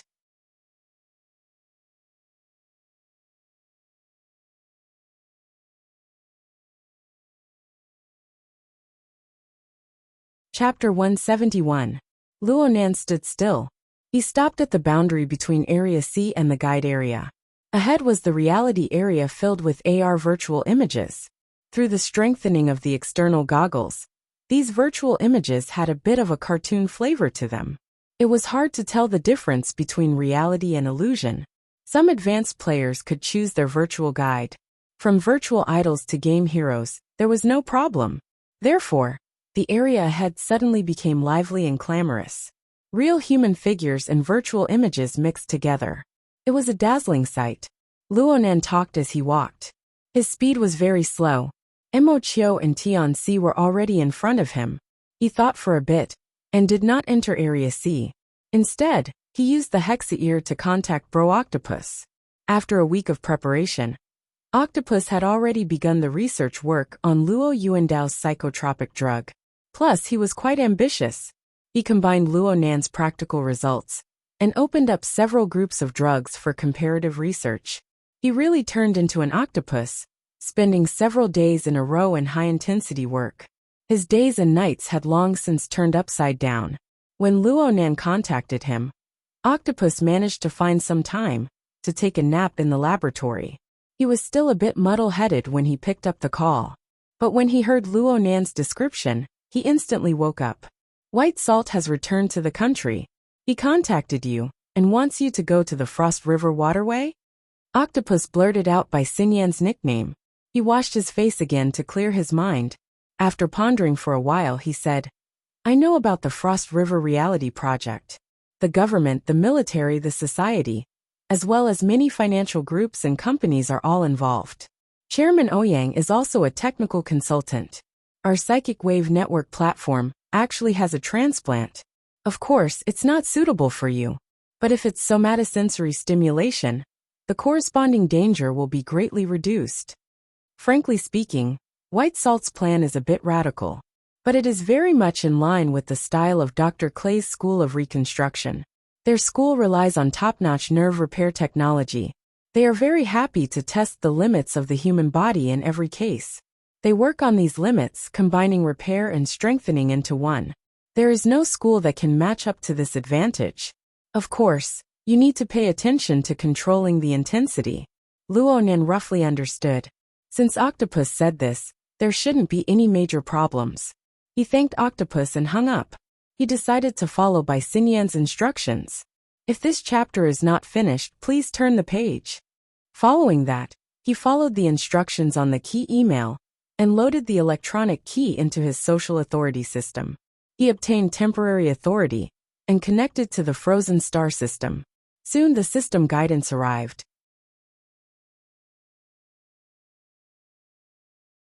Luo Nan followed the instructions and left Area C. He took the special elevator to the third floor of Frost River Reality. The elevator door opened, and two ushers dressed as female starship soldiers said at the same time, Welcome, sir. The two guides saw Luo Nan, who had the face of a student, standing in the elevator car wearing eye-catching restricted peripherals. The latter half of the guide's speech was a mess. Luo Nan was able to confirm that the two guides were real people and not virtual images. He nodded in response and walked out of the elevator. It was completely different from the bustling scene below. Upon entering the third floor, it was extremely quiet. The gloomy black light and the dense light spots at the top formed a miniature starry sky environment. It was as if even breathing could be heard. Luo Nan could also feel that his arrival seemed to have caused trouble for the two guides, but he couldn't always explain. I'm just here for a physical examination. He could only feign ignorance and politely ask for relevant information, according to the system notification. I want to go to Frost River number 3. How do I get there? The two guides, one with long hair and the other with short hair, were both charming and pleasant. The two exchanged a few glances when faced with Luo Nan's question. Only then did the short-haired guide speak. Sir, Frost River number 3 is an independent area. Can we confirm your corresponding authority? Okay. Luo Nan was just about to raise his hand when the long-haired guide made a hand gesture to the side of the scanner to release light. The light swept across Luo Nan's combat suit peripherals, and a pale yellow indicator light lit up. Luo Nan immediately received a system notification. Hello, respected customer. You have accidentally entered an unauthorized area. Please follow the instructions of the nearby guide and leave as soon as possible to avoid causing any accidents. The two guides looked at each other again. When they faced Luo Nan again, they simultaneously revealed professional sweet smiles. Sir, you have also seen the situation. I hope you can cooperate. Wait, it's not that. Luo Nan could roughly guess that the authority on his wristband was not connected to the peripherals of Frost River reality. He was just about to explain when the electricity behind him stopped. This chapter is not finished. Please turn the page. The ladder door opened again, and someone walked out unsteadily. Another drunkard. Was Frost River reality an amusement center, or a hotel, or a restaurant? However, the person who came was clearly a regular customer. The two guides saw him and simultaneously bowed in greeting. Mr. Hu. The drunkard walked over. He looked quite young. He casually placed his arm on the shoulder of the short-haired guide. The latter hurriedly reached out to support him and revealed a sweet smile. Mr. Hu, what do you have in mind? Mr. Hu was still clear-headed.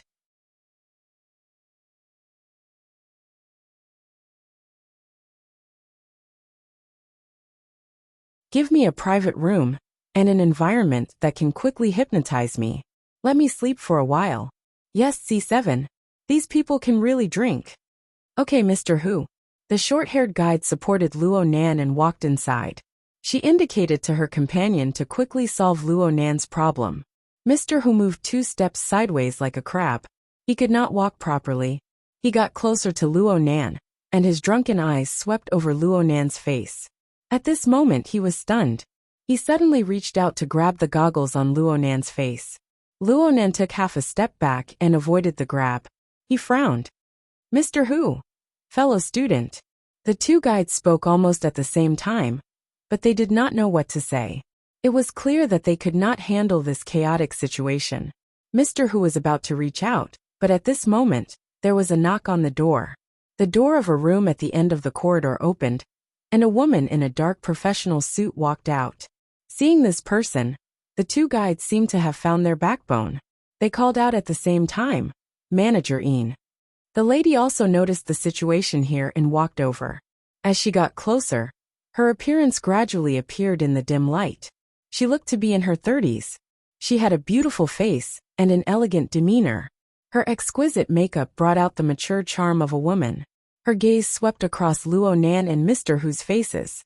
She immediately smiled at Mr. Hu and said, Little boss, you got drunk the moment you came here. Do you think I specialize in sobering up soup? Mr. Hu was inexplicably afraid of her. He straightened his body and waved his hand. Sister Le, I didn't mean that. Madame Een turned her face again. She wanted to say something to Luo Nan, but she saw this young man staring at her face blankly. He was clearly in a daze.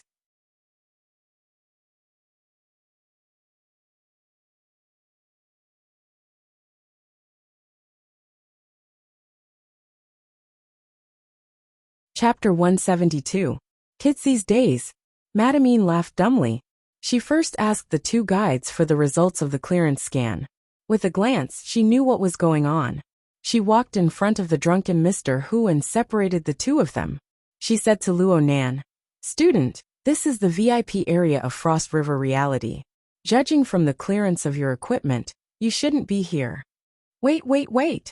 On the other side, Mr. Hu had sobered up quite a bit. However, when he spoke hurriedly, his tongue was not as smooth as before. After saying wait a few times, he finally managed to squeeze out the rest of the sentence. That brother, you look familiar. Can you take off the mirror and take a look?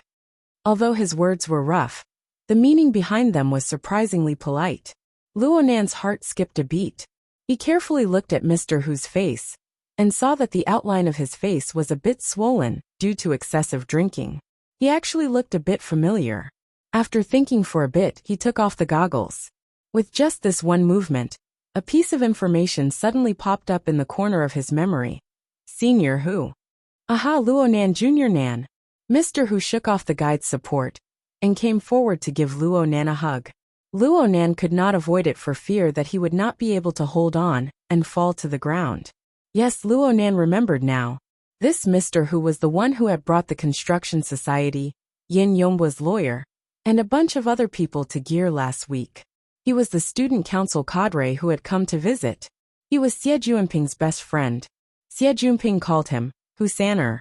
His real name should be Hu Huaying. According to Xie Junping, this person was a bit muddle-headed, but he was a reliable person. However, was his relationship with Hu Saner that good? On the other side, although Hu Huaying was 70 to 80% drunk, his heart was still clear. He and Luo Nan had only met once, but Xie Junping and Luo Nan were not. Hu Huaying also worked in the club activities department. He had seen everything that Xie Junping had been doing for the past week. Xie Junping had been running back and forth for Luo Nan to join the order club, ever since they knew each other. When had he ever seen this young master so worried? Even though he was very clear about Xie Junping's sexual orientation, he couldn't help but think, could it be that this bro turned the Xie family's playboy gay? As Xie Junping's best friend, Hu Huaying was very clear about her attitude. Showing enthusiasm was just the beginning, the key was the next step. Junior brother, you have to go to class tomorrow, right? If this chapter is not finished, please turn the page. Are you done? Hu Huaying expressed that she had always been concerned, and took the opportunity to get closer. You want to experience the VIP area, right? Actually, you could have just told me in advance. I still have some shares here.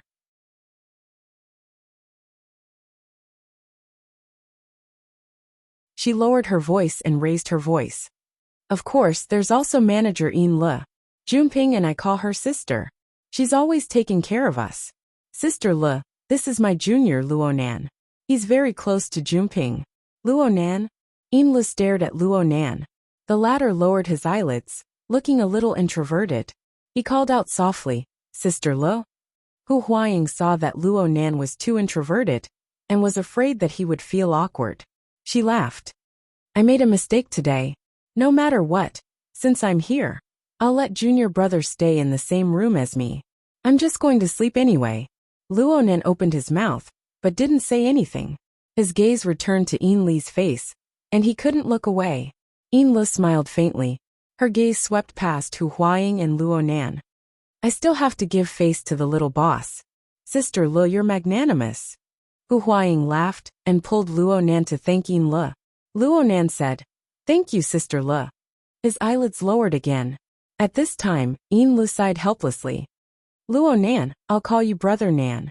You should know how the restrictions came about. You can experience it in the VIP room. But you must take care of your body. Oh, your body hasn't recovered yet, right? I understand. Hu Huaying patted her chest and took charge. God knows if the alcohol had passed. Yin Li nodded at them. Little boss and Brother Nan, you guys have fun. There's a problem with the renovation of Sky Capital Water Village.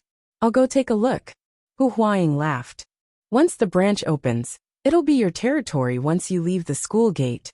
It's all for you bosses to earn money. Yin Li shook her head and smiled. She bid farewell to the two, and walked into the elevator. Before the elevator door closed, Luo Nan glanced at Yin Lu again.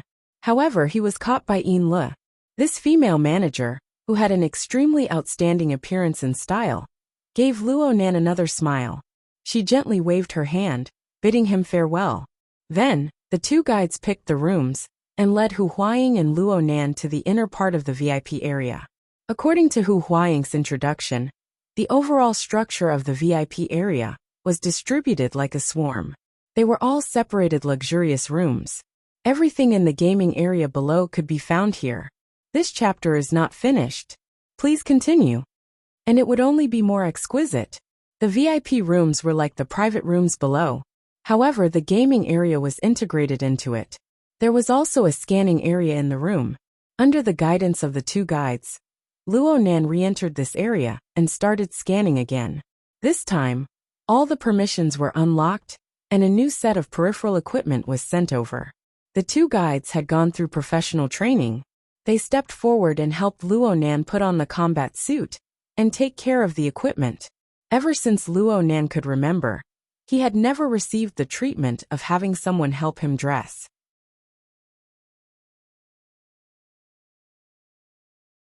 Frankly speaking, there was an indescribable comfort when 4 delicate hands touched his body, be it physiology or psychology. He was even a bit embarrassed. This time, there was no trace of acting involved. Hu Huaying was overjoyed.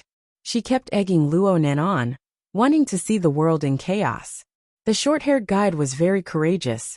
She saw that Luo Nan really did not have much experience. He was a standard rookie, so she deliberately reached out to touch his chest and teased him. Your acting is quite good.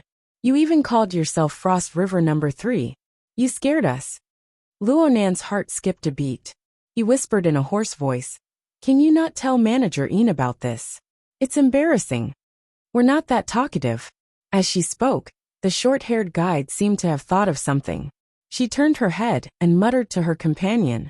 The two of them tried hard to hold back their laughter, but they were not very successful. Little did they know that they could not hide anything from Luo Nan's mental senses. The short-haired guide said, This kid definitely has a maternal complex. When he looked at Manager Ian, his eyes were glued to her. What could Luo Nan say? He could only pretend that he did not know. It was fine as long as these two people agreed to his request. The problem was that the two guides were not the only ones who thought this way. Hu Huaying was the same. She leaned on Luo Nan's shoulder with the help of alcohol. Junior Nan, that sister Lu is beautiful but not easy to mess with. Don't get hot-headed, or you'll be embarrassed in the future. What the hell was going on? Luo Nan was speechless for a moment. The real reason he paid attention to Ian Lu was actually very simple. They had met before. However, it was through the Wraith Sign's perspective. At that time, Ian Lu appeared at the Blood Flame Order's sacrificial activities as a deputy first ablatum. She was fully deserving of being a high-ranking member of the Order. Frost River Reality was worthy of being a cooperative project between the government, the military, and the society. Now even the Order wanted to get involved. He just did not know if the major shareholders knew about the identity of a sensitive person like Ian Lu, or was it just a coincidence?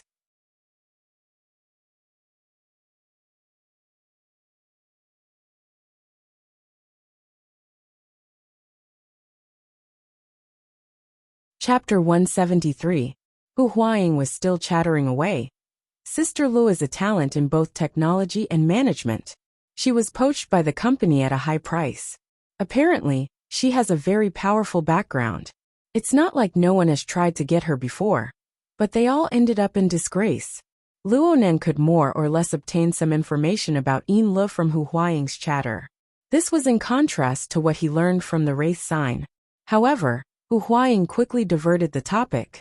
She was eager to bring Luo Nan to experience the relatively easy-to-get kind of experience.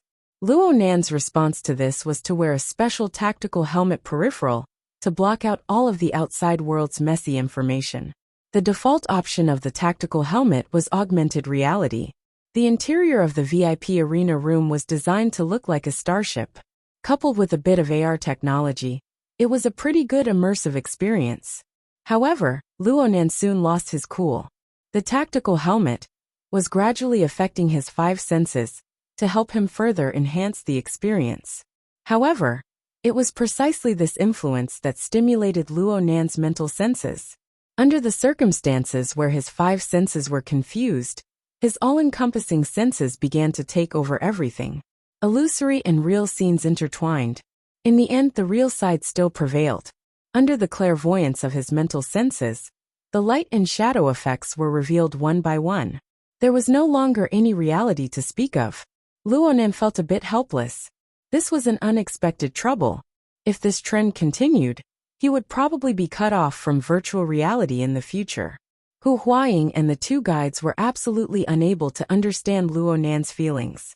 After routinely asking a few questions about his impressions, they quietly retreated to avoid disturbing Luo Nan's immersion experience. They each did their own thing. Little did they know that Luo Nan's mental senses gave him a better understanding of their actions. The long-haired guide retreated first. The short-haired guide flirted with Hu Huaying for a while before leaving with a smile on her face. Hu Huaying's anger was ignited. It was not appropriate for her to be presumptuous beside Luo Nan. She could only laugh and curse as she went to the resting area to find a place to sleep. However, he soon received a call. It was probably one of his friends urging him to hurry up. After refusing twice, he could only helplessly get up and quietly leave the room. Just like that, Luo Nan was the only one left in the entire VIP room to carry out his boring attempts. After a few tries, he finally lost all his patience. He took off the tactical helmet and walked out of the high-class fully enclosed maglev cabin. He was lost in thought. This situation wasn't right. If it was only for normal people to use, it would be fine. But from by Xinyan and Brother Octopus. If this chapter is not finished, please turn the page.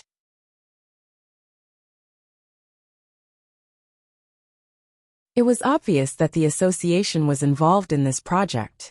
There were a lot of mentally enhanced people like him in the association. If they all had this kind of out-of-character experience, then wouldn't the Frost River waterway become a joke? Luo Nan discovered that he might have taken a wrong path when he thought about this logic. He hurriedly looked down at his wristband and found the details of temporary privileges in the social privileges section. He then waved his hand. As expected, the system guidance with temporary authority had yet to end. It was still reminding him of the relevant location, and the target was still Frost River number 3. He should have realized it a long time ago. The authority by Xinyan gave him was clearly not compatible with the local reality system. They might not even be on the same data chain. You should have told me then. But that deputy officiant is at the side. Am I thinking too much? Luo Nan felt that he had done quite a few unnecessary things just now. When all was said and done, he lacked social experience, and his vigilance was too strong. Sometimes he made things complicated.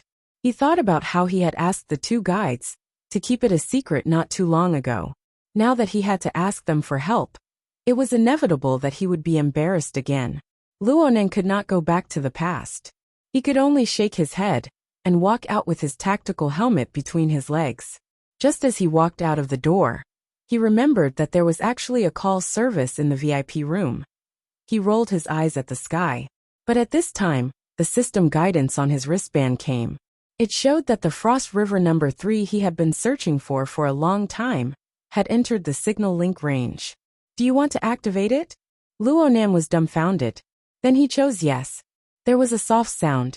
The door of a room in front of Luo Nan opened automatically. It was originally pitch black inside, but then the lights automatically lit up. Luo Nan walked over.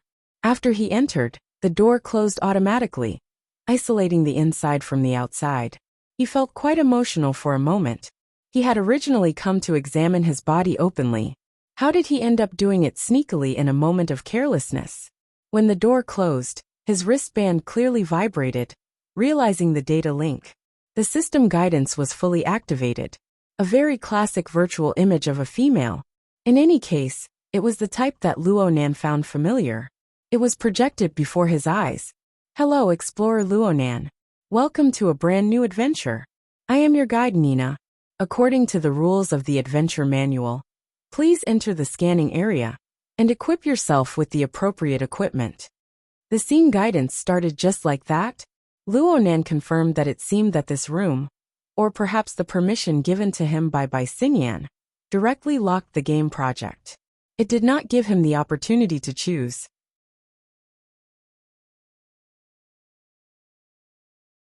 This was similar to his experience in the VIP room. This chapter is not finished. Please continue. It was not quite the same. This was nothing. Luo Nan followed the guide and entered the scanning area. This was the third time tonight. The scanning this time was more detailed than the previous 2 times. The duration was longer as well. It even required him to do a few sets of movements from time to time against the released demonstration video. There was no doubt that this gave off a more professional feeling. Luo Nan could feel that the combat suit on his body was undergoing fine adjustments according to his movements, making it more comfortable. Then should he put on the helmet that was placed aside? As he was thinking, the helmet beside him flashed with red light. The virtual guide, Nina, spoke softly. Explorer Luo Nan, the system has confirmed that your current tactical helmet does not meet the requirements of the adventure. It needs to be changed. Please follow the guide and perform data binding on the new helmet. At the same time, The automatic mechanical platform turned around and presented a new tactical helmet to Luonan. Luonan took it and scanned it. It seemed to be no different from the previous one, just by looking at its appearance. He shook his head and put on the new helmet. But the following interface made him a bit surprised. The interface was pitch black.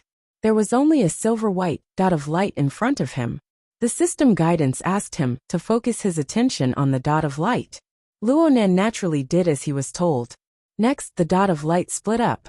1 became 2, 2 became 4. And they spread out to the two sides. Soon they turned to the limits of the range of his vision. But the system guidance still asked him to lock onto the additional dot of light. If it was a normal person, they would probably be stupefied. But for Luonan, who had grasped all-encompassing mental senses, it could not be any easier.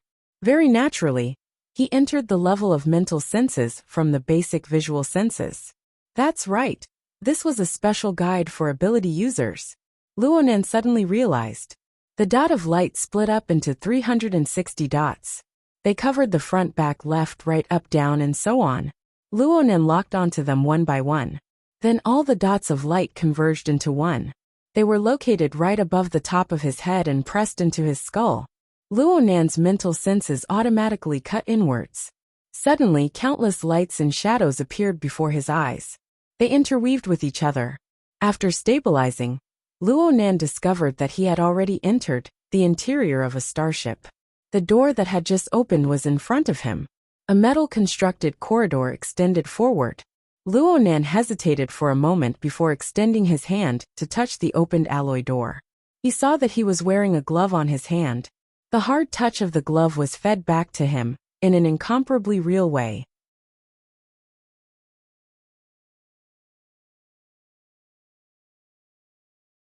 The high wall of illusion and reality shattered with a bang at this moment.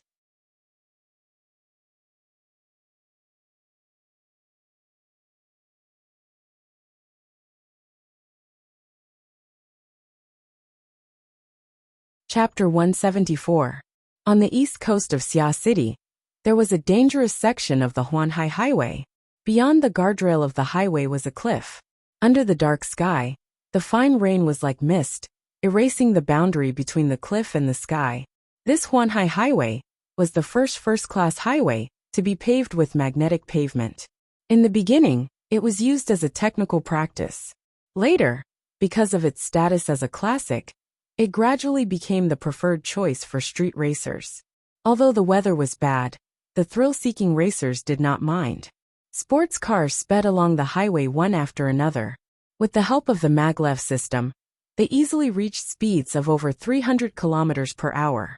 The headlights of the car were like a long sword that cut horizontally, cutting the curtain of night and the rain into pieces.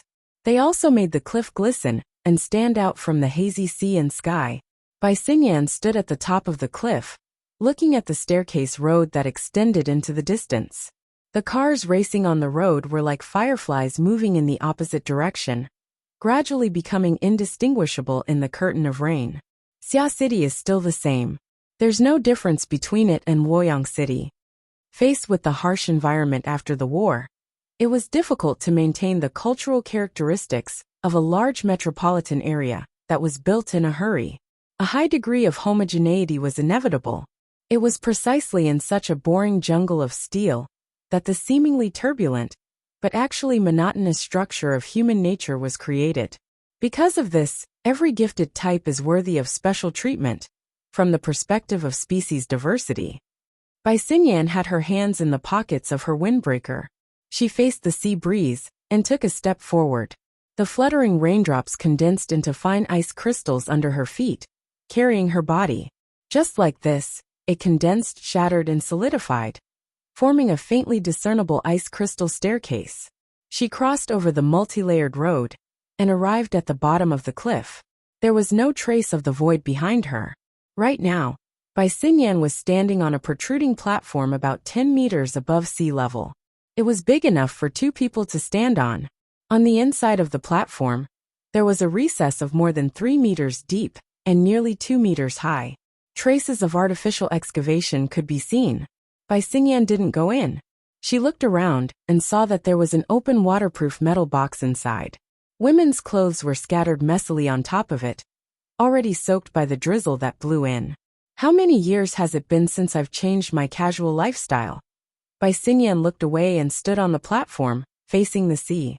On one side of the sea, the rain fell like a curtain. It was a hazy scene. This chapter is not finished. Please turn the page.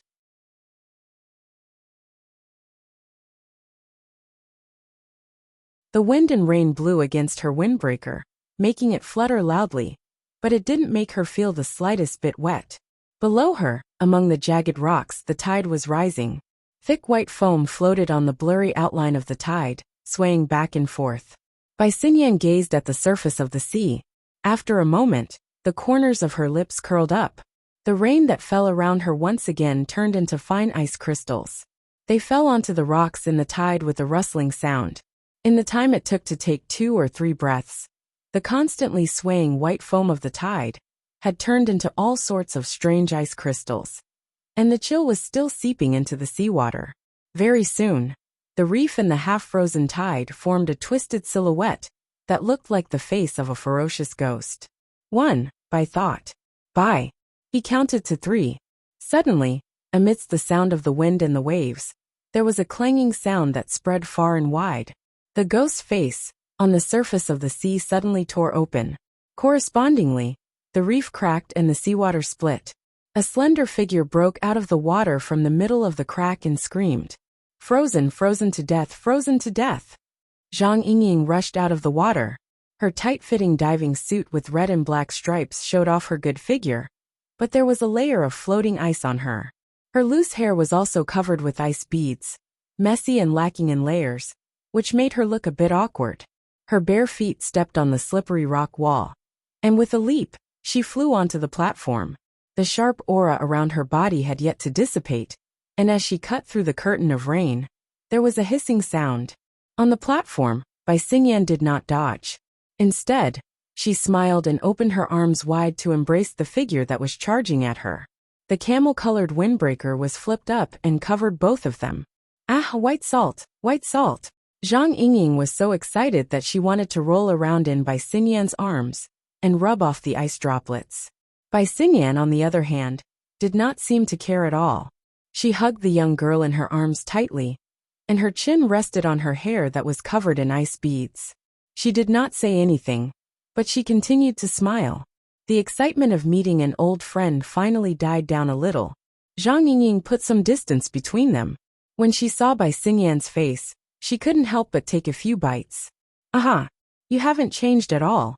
You've been in the lab all day, and you haven't melted. But when she truly came back to her senses, she lowered her head to look at the surface of the sea, where the chill had yet to subside. She swallowed back the words she was about to say. Wow! How did you do it? This sort of freezing air has already far exceeded the scope of normal. You're no longer just an architect. This chapter is not finished. Please turn the page. An extraordinaire? Not yet.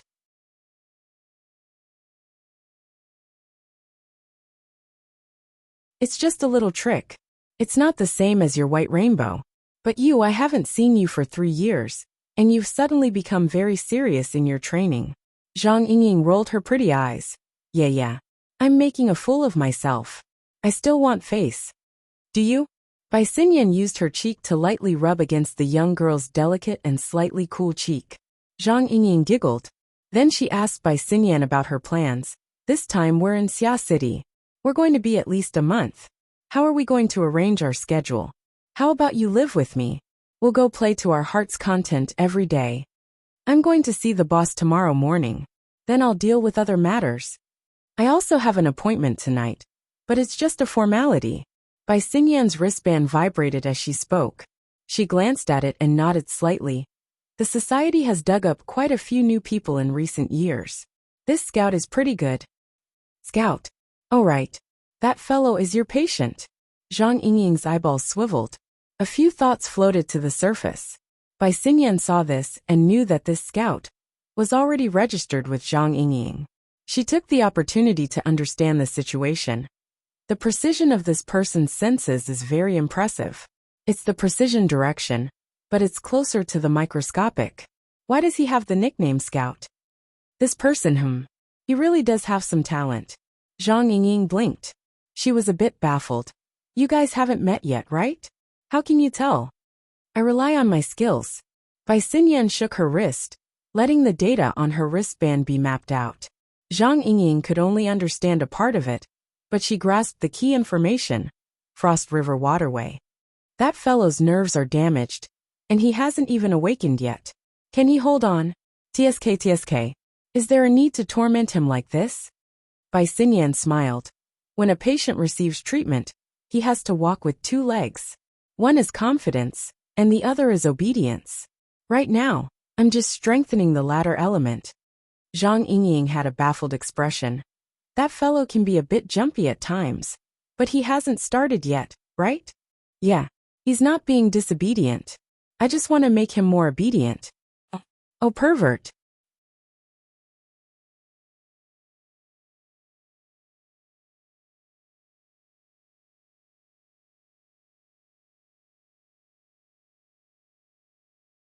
Chapter 175. Luonan stood at the entrance of the metal passageway, experiencing the blurry boundary between illusion and reality. Nina's upper body appeared on his retina.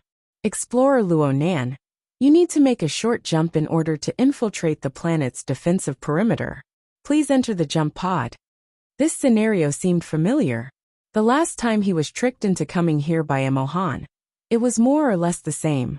Luonan walked into the open metal passageway. The light gradually dimmed.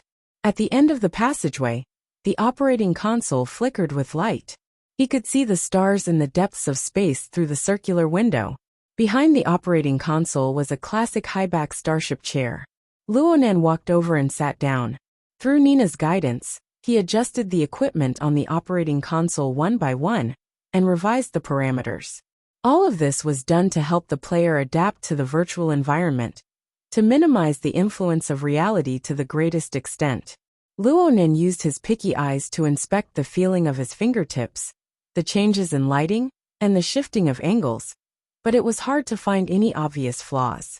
This degree of realism had already exceeded the limits of reality for the public. It should be due to the mental guidance that had been carried out before. Everything was ready. The window displayed the meaningless coordinates of the adventure area. Nina's voice rang out once more. Please close your eyes and grasp your balance. Resist the dizziness from the short jump. The adventure begins. Luonan's body trembled slightly. A peculiar vortex of light appeared in front of the jump pod. The pod started and accelerated. The force of inertia pushed Luonan to the back of the chair, and the world spun and flipped. Luonan instinctively closed his eyes. The noise of electromagnetism and machinery, as well as the sound of an alarm in the distance, were exceptionally clear. Another jolt followed right after. The feeling of accelerated rotation suddenly disappeared, and the force of inertia flung him out fiercely. What welcomed him was an ice-cold stream of water. A muffled boom rang out and water splashed in all directions. Just as the pain arrived, an even deeper chill penetrated his bones. This was without a doubt a rough landing. In the Frost River Channel, the moment one fell represented the complete transformation from reality to virtual. The vast majority of the participants' perception was produced by the stimulation of the nervous system, by electrical signals. Luonan's experience was more realistic than the vast majority of the participants. Compared to the miserable experience from before, this reality was much more realistic. This chapter is not finished. Please continue. Reality was still precious.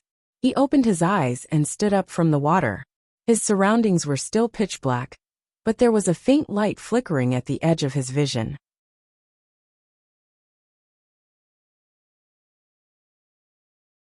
The water below was up to his knees. The current wasn't slow, and it was bone-chilling cold. There were also broken pieces of ice floating on the surface of the water. When they bumped into him, he felt a slight pain.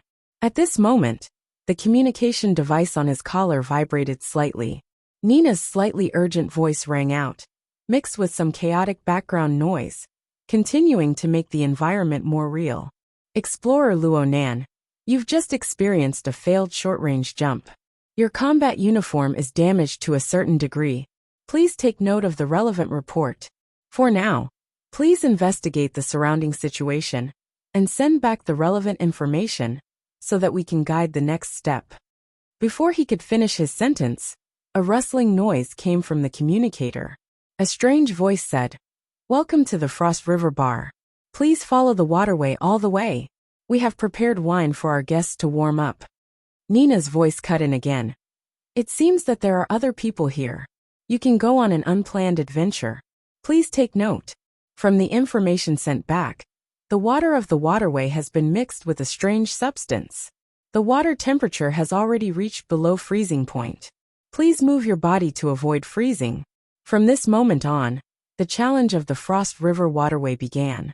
According to the rules of Frost River reality, the winner of the challenge would enter the Frost River Bar, obtain a prize, leave their game ID, and enter the global rankings. Luonan just didn't know what the result of this ability user version would be. Luonan followed the route indicated by the tactical helmet. He went against the flow of the water and advanced. The Frost River waterway mission was to test the adaptability of the player's body under the stimulation of a low-temperature environment. Although Luonan had tried it once, he had been defeated early on. He did not truly understand the situation inside. He only knew that the length of the waterway was very vague. Some said it was 1,500 meters. Some said it was 3,000 meters. Frost River reality had never released the actual data, but it was clear that the waterway was divided into 3 sections. In other words, there were 3 levels of difficulty. The first phase of entering the waterway was about 500 meters. The test was whether the player could maintain the activity of the body under the stimulation of the cold. The middle phase was 500 to 1,000 meters.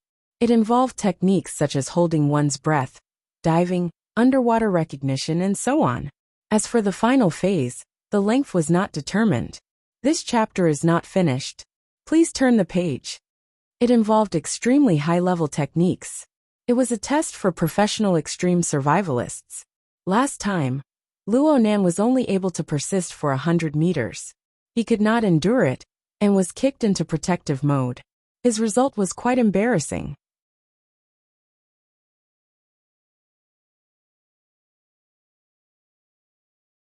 The overall trend of the Frost River waterway was downward. After passing 10 meters, the depth of the icy water began to gradually increase.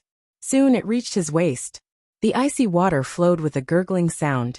Walking in it was a difficult task, especially with the permeation of the cold. It numbed one's senses, making it very easy for a situation to occur. Luonan took a deep breath.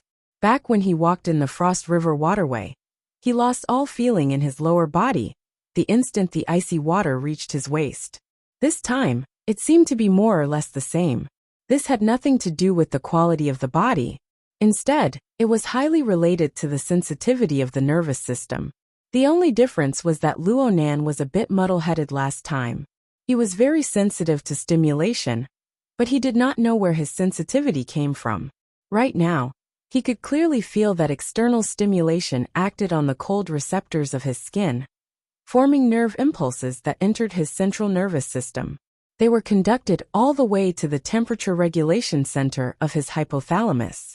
His clairvoyance of the state of his body had already entered a level that ordinary people would find it hard to reach. It was a bit strenuous to cut into the cellular scale of the human body with a sensitivity of close to 1/10 millimeter. But when combined with his personal perception, he was still able to grasp a general outline. But this way, the amount of information that needed to be processed increased substantially. A sense of exhaustion quickly assaulted him, and his rapidly decreasing body temperature increased the rate at which his energy was being consumed. Next, his legs went soft, and he fell into the water. He had the helmet to protect him, so he did not choke. But the torrent of ice wrapped around his helmet smashed over with tinkling sounds. The icy water overflowed into his damaged combat uniform, and the chill penetrated deep. The excessive stimulation caused his blood to flow back. His body instinctively prioritized protecting his internal organs. His hands and feet quickly became numb, making him lose the ability to move. There was a boom, and the sharp, enormous ice smashed against his head. The helmet was damaged, and the icy water seeped through. Luo Nan choked to death, and his vision blurred. His consciousness became a bit fuzzy. Nina seemed to say something next to his ear, but he was no longer able to hear it. By the time his consciousness recovered, Luo Nan had already returned to the high-back starship chair he was in before the jump. As expected, he failed the Frost River Waterway Challenge.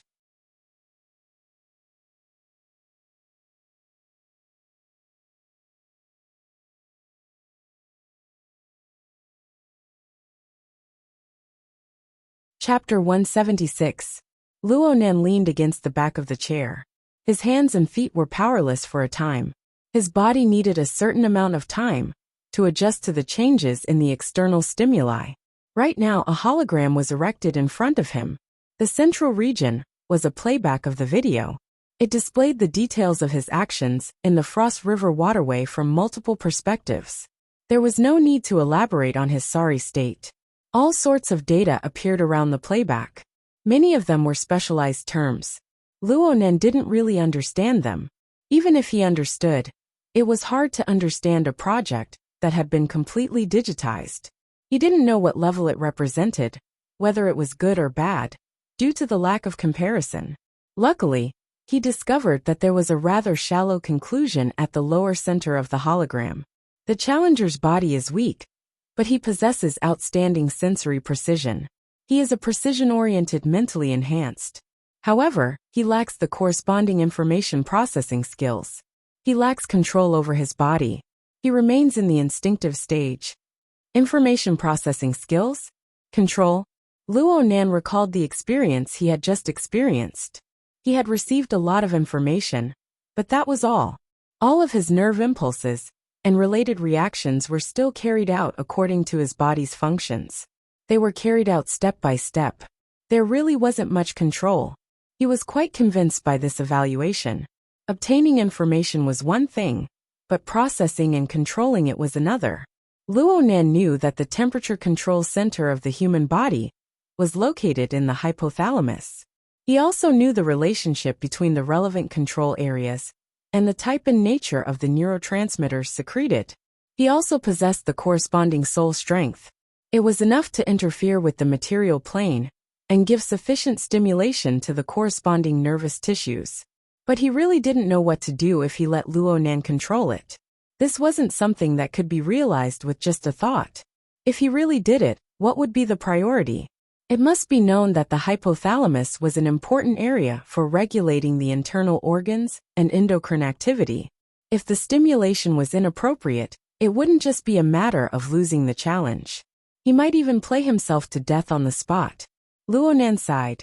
He looked at his sorry state a few more times and chose to challenge once more. Bai Xingyan wanted him to try many times before. She gave him 2 hours of time. Only a quarter of the time had passed. He still had to practice. The problem was that nothing much had changed when he entered the Frost River waterway once more. The icy water of the Frost River waterway was fine. Please continue to the next page.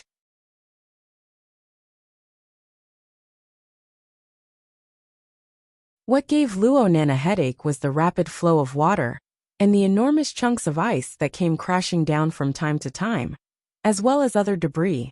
Under the influence of the numbness caused by the cold, Luo Nan simply didn't have the leeway to dodge.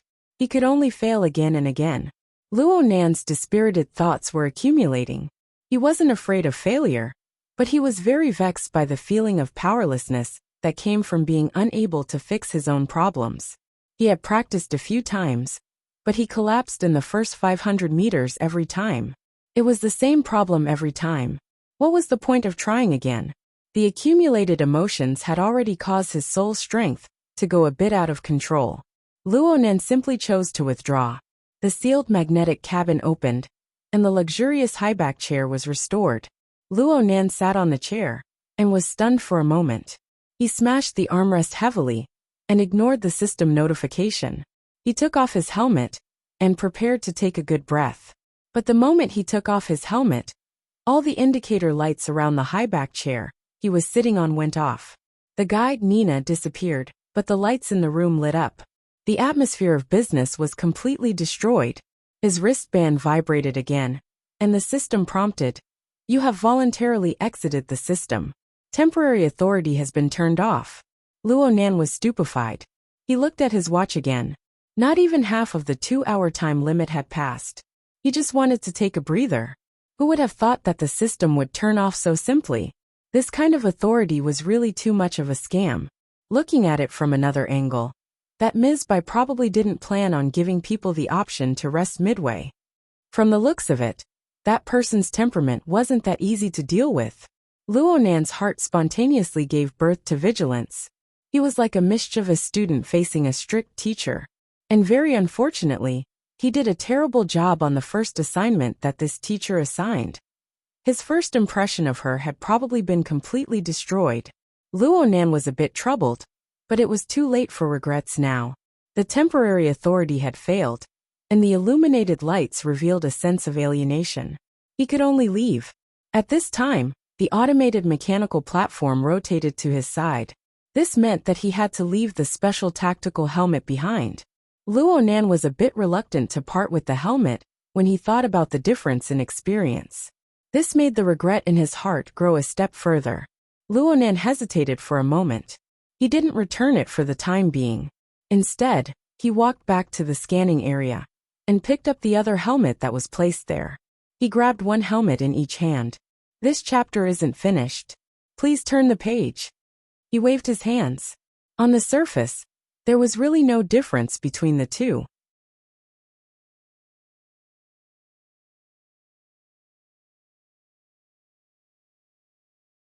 If Luo Nan hadn't gone to Hu Huaying's VIP room first and had an unsuccessful experience, he probably wouldn't have thought that a difference in equipment would cause such a huge difference in experience.